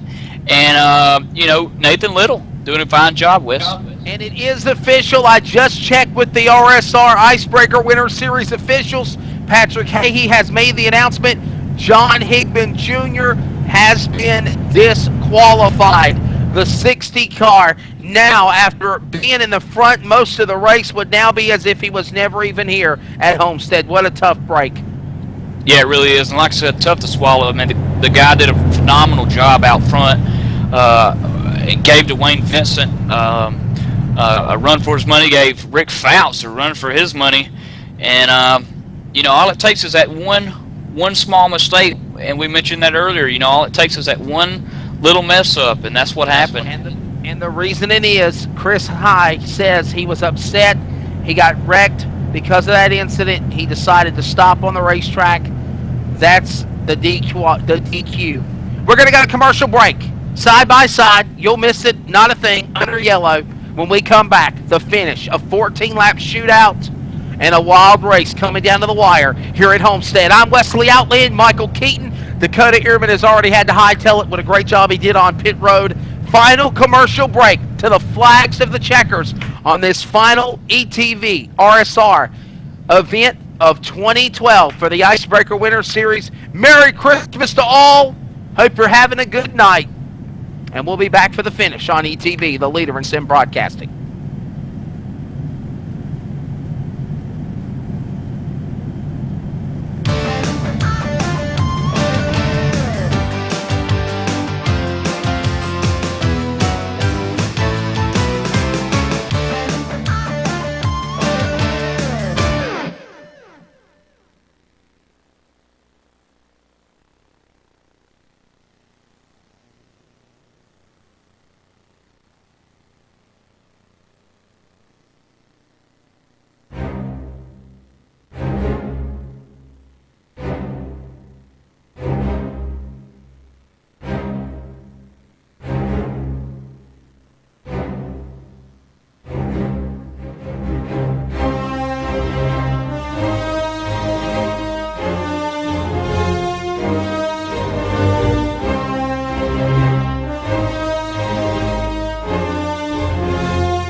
To a comfortable lead, coming out of 2. He's got about 8 car lengths, put it half a second over Dwayne Vincent as Chad Cole works the number 2 spot.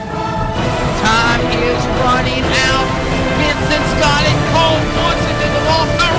Chevrolet puts the bumper to the 13 of Vincent. Vincent not backing down. He's in second. You know, when we got one car on the bottom, the 10 car.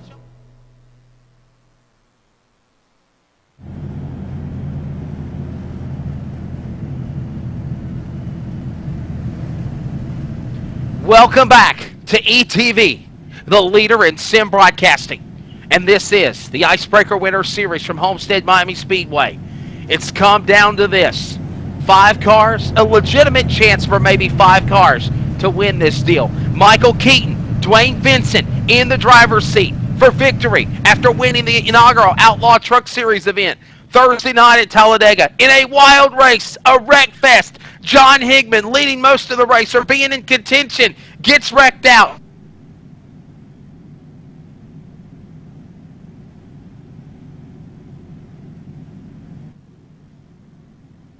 And, yeah, I knew where he was going with that. John Higman Jr. Getting wrecked, and then the caution being thrown. So here Dwayne Vincent getting set up to restart the race here with less than about 20 laps to go. Nathan Little on the outside here, or yeah, about, let's see, 15 laps to go, 13 laps to go, somewhere in that neighborhood. Dwayne Vincent leading the race. Nathan Little on the outside, Rick Fouts on the inside. John Abbott and the 10 Chevrolet on the outside of him. And then in 5th, Eric Arnold. He's shown up there late, but he's up here for contention as they take the green here. John, let's crank it up at Homestead Miami Speedway, ETV style.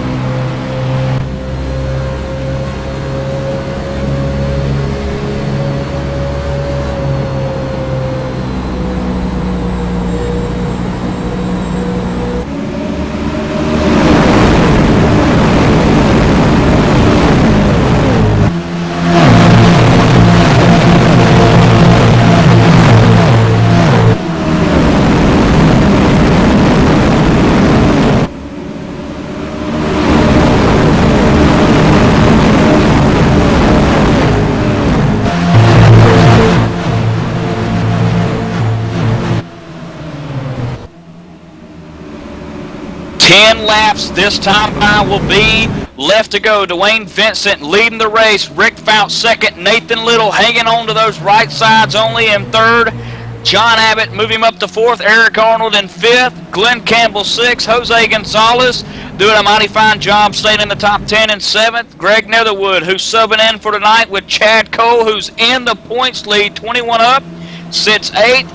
CJ LeVere 4th, and we got a caution on the backstretch, John. The 10th position, the 49 car of Angelo Corandino, one of the guys who was eligible for the bonus here tonight, has just taken an e-ticket ride into turn 3 end over end, and that machine is torn up. Again, that's 3 wide action coming out of turn 2, starting with the 49 car. See if we can't get it up on the E-line here. But man, I tell you, with about 10 laps to go, there you see the 49 car, middle of the screen there, the white and blue. It's got blue on it. He's getting up into the 82. Everything's fine right then, but this is where it goes bad when CJ LeVere makes it 3 wide. 82 isn't really aware of it, and then you'll see him bump. Man, look at that 3 wide action coming out of 2 there. That's CJ LeVere on the bottom, and in the middle, Angelo Corandino, one of the guys, again, able to win some money here tonight. Not going to happen here for him. He gets a little loose coming out of 2, just a little bit wobbly, comes up into the 82, the 67 spins mid-screen, and watch the 49 just take a wild ticket. Ronnie Potts down there in the grass involved in the wreck. 49 is going to come back on the track and get a load of this, fans. Watch this. 49 is going to take an ETV ticket ride end over end. He hits the outside wall at 170 miles an hour. There he goes up into the catch fence. Freedom Print Kodak Home Depot moment for him as he lands right in front of Ronnie Potts in the 2 machine, John. What a wreck. So that's going to put us back under the yellow flag here. And Wes, we're under yellow. And Dwayne Vincent still leading the way. Rick Fouts is second with about 8 to go. And according to Jose Gonzalez, he says that was a classic block. Gotta love him, give him that. Definitely some blocking going on, some tense moments, some temper starting to flare as it's coming down to the wire. I am so glad I was able to reset this deal and get ready for the final shootout as we got 7 laps left. Mike King has been given an end-of-lap penalty. And Dwayne Vincent holding off all comers. He's leading the way. And I'll tell you what, I'm looking at the list here of the bonus, and Greg Netherwood, who's subbing in for Chad Cole, looking to make the money here tonight. Angelo Corandino West just involved with that wreck, took one heck of an e-ticket ride into the catch fence. He had a Kodak moment. And yeah, right in front of the... Everybody in the stands got the cameras ready. But, you know, here's the trick question. Greg Netherwood is subbing for Chad Cole, so who gets the money? Does Chad Cole get it, or would Greg Netherwood stand to get it? That's amongst the meeting of the minds there. I'm pretty certain probably you would think Chad Cole would get the money. Greg Netherwood just being the replacement. Maybe they'll split it. Maybe it's 50-50. Yeah, maybe they'll split. If he could get the win, could earn a little bit more money. $20 given to the winner of the 5 that I mentioned. Of course, Greg Netherwood is one of the guys. Angelo Corandino, who I just mentioned, is one of them. E.J. O'Rourke, who's subbing in for Brian Macklin, also. Chris Schallenberger, he's 12 laps down in 33rd. We know he's not going to be able to get it. There's one more. It is Mike Montesi.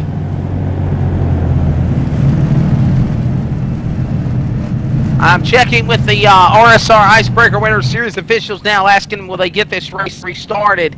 And I'm hoping that they can. Of course, we're working lap number 125 this time by. 124 will be complete, working lap 125, and I'm believing we'll get the one to go indication. Yes, yes, we will. Lights are off on the pace car. We are looking good for the race start. Thank you, Scott Wallace. And it is going to be one awesome finish. Reach in there, pull them belts tight, hold on. This is better than the national TV levels. This is going to be exciting. The last RSR broadcast, they wrecked coming for the white flag in the trucks. And the man that won was the guy that's leading right now, Dwayne Vincent. To the victor goes the spoils. Will he celebrate sweet victory for 2 races of RSR in a row? Or Michael Keaton, will he become the victim of circumstance? We're about to find out. Well, if he's going to get the job done, he's going to have to really fight for it because he's got that 78 machine. Rick Fouts, who's no stranger to the lead, the man out of Ohio, looking real good in that red Chevrolet. But guess who's right behind him? Nathan Little, also up there in the mix. And then John Abbott, who was quickest a couple of laps ago with the quickest lap time. So, Wes, if Dwayne Vincent, the man of many nicknames, is going to do it, he's going to have to fight for it. This is it. A 4-lap shootout. When they come to the line, hold your breath. Pick your poison. On the jump. Here comes Vincent. He'll jump out in front. Green flag back in the air. 4 laps here at Homestead Miami Speedway. He gets a great jump. The field goes back into turn number 1. And we got caution on the speedway. Talk about a save. What's going on, Michael Keaton? Well, Jose Gonzalez in the number 11 car, 3 wide at the restart, hit Eric Arnold. Then from there, Wes, car just unsettled, come up into C.J. Lavere, caution out, and that will end it. This race is over. Oh, wow. 2 weeks in a row at the flag stand. 3 to go. Dwayne Vincent, if he don't run out of fuel, if he don't have the mechanical failure, if he don't have that JMEG or whatever you call it on his computer like I continue to have, we're going to see this man win 2 races in a row for Real Sim Racing. He won the Outlaw Trucks at Talladega on Thursday night. And guess what? Your final winner of 2012 for the RSR Icebreaker Winter Series is going to be Dwayne Vincent. Behind the pace car, celebration of such glory and magnitude, he's got 2 laps to get her done under yellow. Yeah, it looks like Rick Fouts will be awarded second. Nathan Little almost making the pass on the inside, but not able to do it as the caution came out. And John Abbott, man, I tell you, this guy was early in the race and midway through the race, Wes, I don't know if you saw this, but John Abbott was struggling. I mean, he was back there 15th, 16th spot, really couldn't move up, and here he lands 4th. Top 5 finish for him. And then Glenn Campbell, who's been in a heated battle with Jose Gonzalez all race long, managing to finish 5th. So good finish for him. What a finish. Dwayne Vincent, Rick Fouts, Nathan Little, John Abbott. Oh, Rick Fouts bumping the rear end of Vincent's car. That might be a little celebration bump. And they are teammates. They battled out most of the race. John Higman in that battle as well till around 15 to go. He got disqualified. Tippers got the best of him. But this race is over. This race is in the books. It's done. Dwayne Vincent, your winner. Go ahead, Michael. You know, I was gonna say, you know, and you said them guys giving each other a little love tap. You know, that's what it's all about. You know, teammates out there racing hard, you know, I know Dwayne Vincent's probably going to be pretty happy that one ended under caution, but Rick Fouts probably going to be like, man, I wish it would have stayed green. But you never know. I mean, those two guys. No doubt about it. Yeah, I mean, you just never know. They'll come to the line this time by 2 to go. 2 laps remaining for the man to the number 6, Dwayne Vincent. He won at Talladega with the RSR Icebreaker Winter Series, with the RSR Outlaw Truck Series. And by the way, speaking of Inside Sim Racing, jumping on board, sponsoring the Thursday Night Real Sim Racing Series when we get started in 2013. Inside Sim Racing, your first and best choice for all the news and reviews in online motorsports. Join Darren Kanchi and Sean Cole for the latest and greatest in product reviews, simulation auto racing games for the PC and the Xbox crowd. From steering wheels to full racing rigs, updates on popular racing games, and a whole lot more. They are the yellow pages of online auto racing. Inside Sim Racing has it all. Visit them at isrtv.com. Inside Sim Racing, proud sponsor of the Thursday Night Real Sim Racing Outlaw Truck Series beginning in 2013, Michael Keaton. Yeah, I can't wait for that to pick back up. I know Dwayne Vincent leading points won the inaugural race last Thursday night. And, man, I tell you, them trucks are fun to watch. Can't wait till they get to some short track racing. That's going to make some great racing. And, of course, you know, this series here, you know, starting to heat up, getting towards the halfway point. Only a 10-week race deal.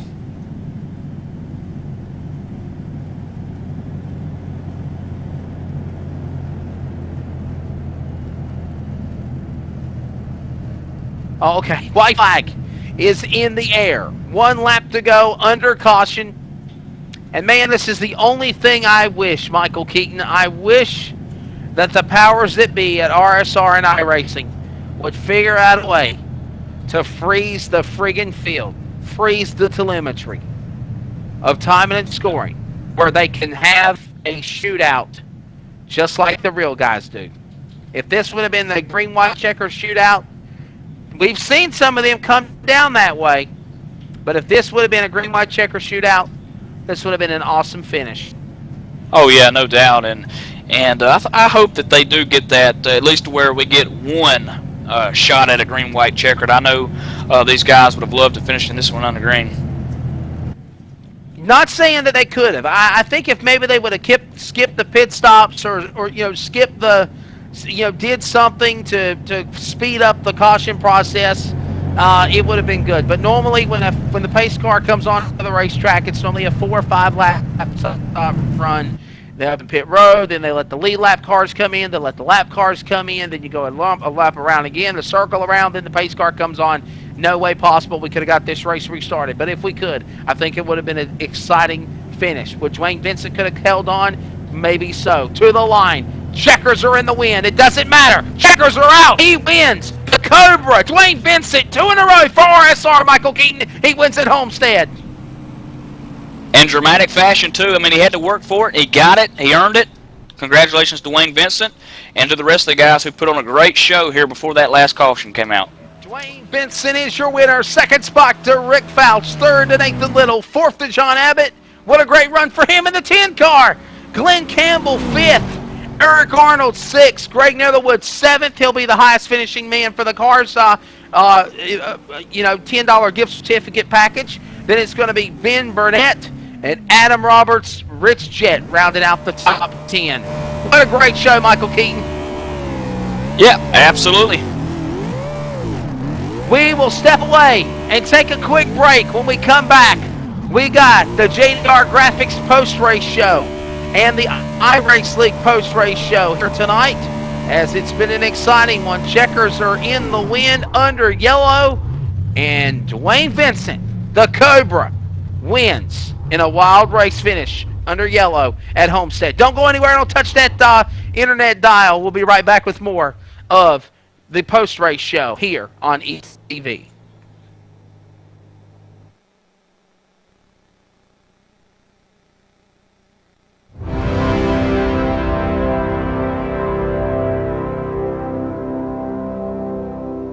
Race fans, it's time for those most famous words in motorsports. Drivers, start your engines!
checkered flag, he wins his first NASCAR iRacing.com Series 50 gold.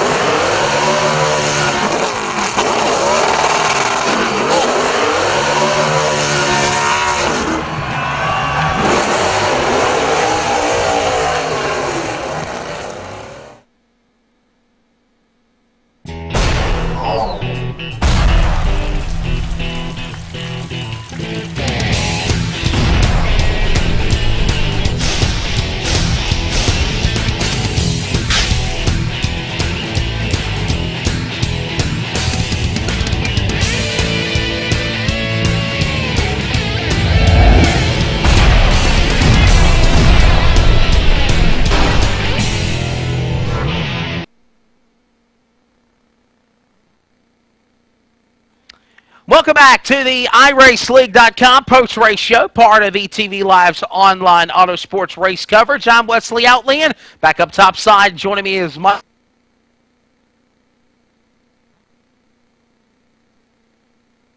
Wes having a little bit of difficulty here, but we're back here for the post-race show. And Nathan Little, the man rolling off 8th position tonight. And then, Nathan, talk to us about the right side only move down pit road. You took the lead over. You lost a couple of spots, but you worked your way back up to 3rd. Talk to us about your finish.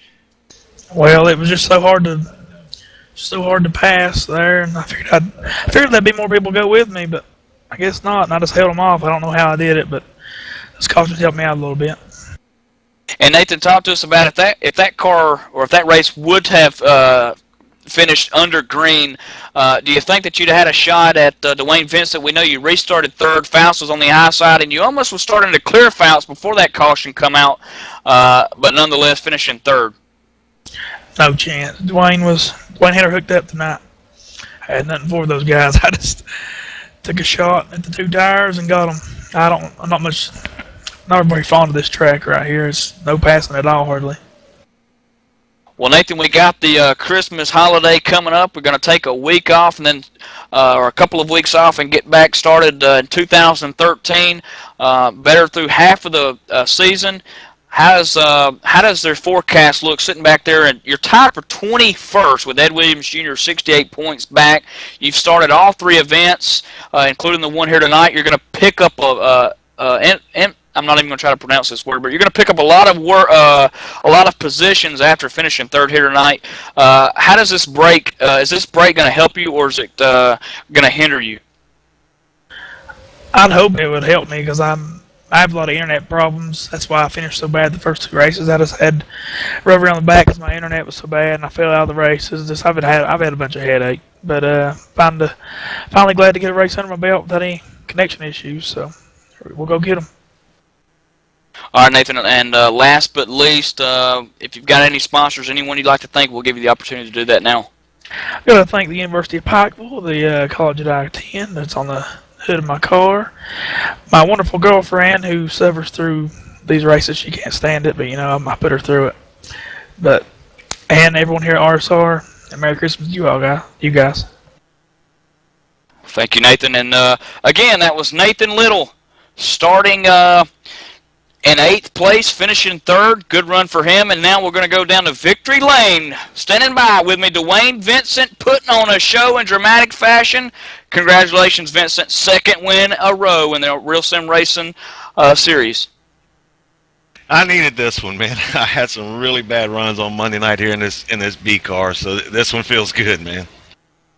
Now, I know we couldn't get Rick Fouts. He finished 2nd, and man, talk to us about the battle with Rick Fouts. We brought you in there mid-race, talking with you on the radio about you were going to just wait and see if the tires fell off the car.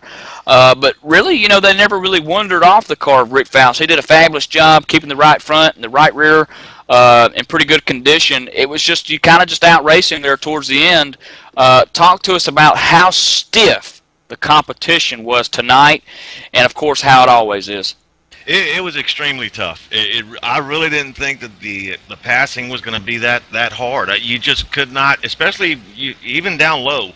You just they would get a run off the turn, and they would get that run, and you just couldn't make the pass. But yeah, Rick and I think it was Higman those two ran a very, very good race, and I'm not sure what happened in the pits, but when we came out in front of Rick, that helped us. But yeah, Rick was very, very stout. And of course, Dwayne, just like Nathan Little, we talked about him. We got the Christmas break coming up. How does this look for you? You know, coming off a 2-win win situation, and then you got to go back to the drawing board a couple of weeks, and then get fired to go back in 2013. I definitely needed this. It's going to give me a boost. It's a good way to end the year, man. Especially with the bad runs, like I said, I had. So, yeah, I'm looking forward to it. Dwayne Vincent, congratulations, my friend. 2 straight weeks of RSR racing in a row. The wild race at Talladega that finished under caution. And by the way, winning here at Homestead, finishing under caution after the incident with Jose Gonzalez. But I got a question. Is there something in the water going on in that number 6 racing ride? And I'll tell you what, you got a new nickname now. No more Pumpkin, no more Silver Bullet, no more Back in Black. New nickname. It'll stick for any car wrap you have. The Cobra. Man, a coiled Cobra ready to strike. You made your move on Higman and Fouts, and it paid off. Well, I got to say, man, my teammate Chris Schollenberger helped me a lot with that. Him and I were on TeamSpeak talking. Was like, look, let's just stay back, hang together, and let these guys wear their stuff out. And it worked out. I hated to see Chris lose his connection because it might have came down to him and I. No doubt about it. Also, he's losing connection. I'm losing connection. But in the end, an awesome race here tonight. And by the way, I want to let everybody know that I apologize for the technical issues. But I hope it shows everybody, Michael and John and guys in here, the dedication and the true desire that I have for the guys here at RSR to throw a fit, pound my fist, reset everything, and go back at it again over and over again for like the umpteenth time. But I definitely appreciate everybody's patronage and support and waiting for me. But definitely a great race tonight. And, man, I'll tell you what, could it be, Dwayne Vincent, that you are carrying the momentum booster going into the 2013 season in closing? I sure hope so, man. It feels good, and like I said, it's I guess a confidence builder going into 2013. So I'm looking forward to it. I really am. Absolutely. And I want to remind everybody as well that we've got another special event for the 1st of January of 2013. That'll be on January the 5th at the Rockingham Speedway, the ETV Race Series. The Rockingham Speedway, that'll be on a Friday night, January the 5th. Go to etv-eplay.net, the leader in sim broadcasting, for all of the great racing details. Dwayne Vincent, congratulations. 2nd spot again to Nathan Little. Nathan, a great rally for him as well. We mentioned at one point he was battling Brian Harvey in that 47 battle throughout, or 67 car throughout the race in the battle of side the top 15. It paid off, Michael Keaton. He paid his dues. He gets the bridesmaid spot. But in the end, Dwayne Vincent wins the last 2 RSR events of 2012 before we get ready for the next event for the RSR Outlaw Truck Series on Thursday night. Dwayne, in closing, can you win this race and make it 3 in a row for the sweep? I'm sure going to try. Sure going to try. He loves them in him. You can hear it in his voice. The Cobra, Dwayne Vincent, will now coil up back in his nest and be ready to strike Michael Keaton for the next event with the RSR Outlaw Truck Series on Thursday night, which you'll hear and see on ETV, buddy. Take us home. Yeah, so I want to make mention before we close out, Wes, that Greg Netherwood, subbing in for Chad Cole, was the winner of the $10 Can-Am Series bonus with the Icebreaker Winter Series here, so congratulations to him. Like I said, I don't know who's going to be awarded the money, Chad Cole or Greg Netherwood, but I'm sure they'll find a way to split it in some sort of fashion. But for all the guys here at ETV, we appreciate you tuning in. And Wes, again, fabulous show here tonight. No doubt about it, and of course I see popping into the broadcast box one of the backbones of ETV along with John Wesley, a.k.a. Magic Fingers. And I mentioned Fast Track, and I got knocked off again, but I want to mention everybody, beginning January the 8th, Tuesday night, January the 8th, for the 10th anniversary of the Fast Track Racing Series and the premier pro late model dirt series in the country for crate late models. We are now excited to have a partnership with ETV. Yours truly will be anchoring Fast Track Weekly Live on the ETV network beginning January the 8th. And if you're not doing anything tomorrow night before 9:30 p.m. or 8:45, excuse me, for the NASCAR iRacing Pro Series event, which you'll hear with Mike Connie and Tim Terry in the booth along with Dakota Ehrman on pit road, tune in on Fast Track Radio Network for the season finale of Fast Track Weekly Live. JD Webb, I see you in Command Central, buddy. You got anything you want to say to close out what's been a great Monday broadcast schedule for 2012, sir? I'll tell you what, if you haven't tuned into ETV Live during the 2012 season, you really missed some really good shows. But I'll tell you what, Cowboys, saddle up and buckle in tight because 2013 is coming, and we got a lineup you will not believe. And check the calendar over at etv-eplay.net. Lots of things coming your way here on ETV Live, including the And the Winner is Motorsports show, and also the Fast Track series on Tuesday night. So a lot of things happening here at ETV Live. So like I said, hang on to your hat, Cowboy. 2013 is coming, and we're rearing to go. No doubt about it. And now we'll close tonight with thanking all of the sponsors. Of course, the Barbaro Racing Seat, the VRC MK2 Virtual Racing Seat, Stock Car Evolution, and the Winter is Motorsports Show, Gary Mercer Trucking, Inside Sim Racing, beginning in 2013, sponsoring the Thursday Night Race Series, Hostile Contact Simulation Servers, and a big thanks to the Von Erichs, a whiskey-slinging Texas punkabilly rock band known for their blistering live performances. The Von Erichs blend straightforward country songs with high-intensity punk rock and roll. Foot stomping and hallelujah. Check them out at vonerichs.com. And by the way, you've been tuned in to ETV Live, the only choice in simulation auto racing broadcasting since 2008. ETV Live has produced over 650-plus race broadcasts. Put this one on your tally mark as well for almost 200,000 viewers nationwide. ETV Live has pioneered and engineered some of the best innovations in online auto sports broadcasting and even simulation now to reality, beginning with race broadcasts in 2013 and the Winter is Motorsports Show, the return of Open Paddock, and Sean Peachton and company from that when he comes back from fighting overseas, as well as a new Fast Track Weekly Live show. ETV Live, bigger and better in 2013.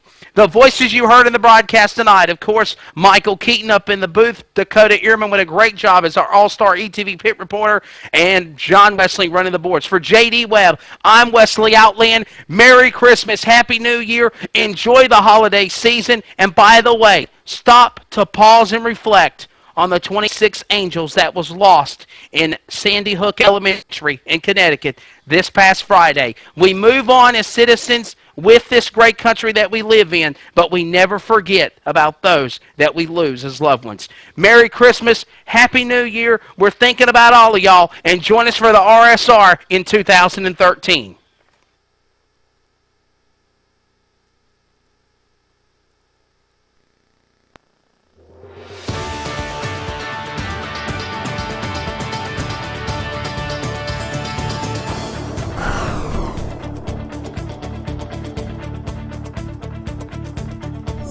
Thank you.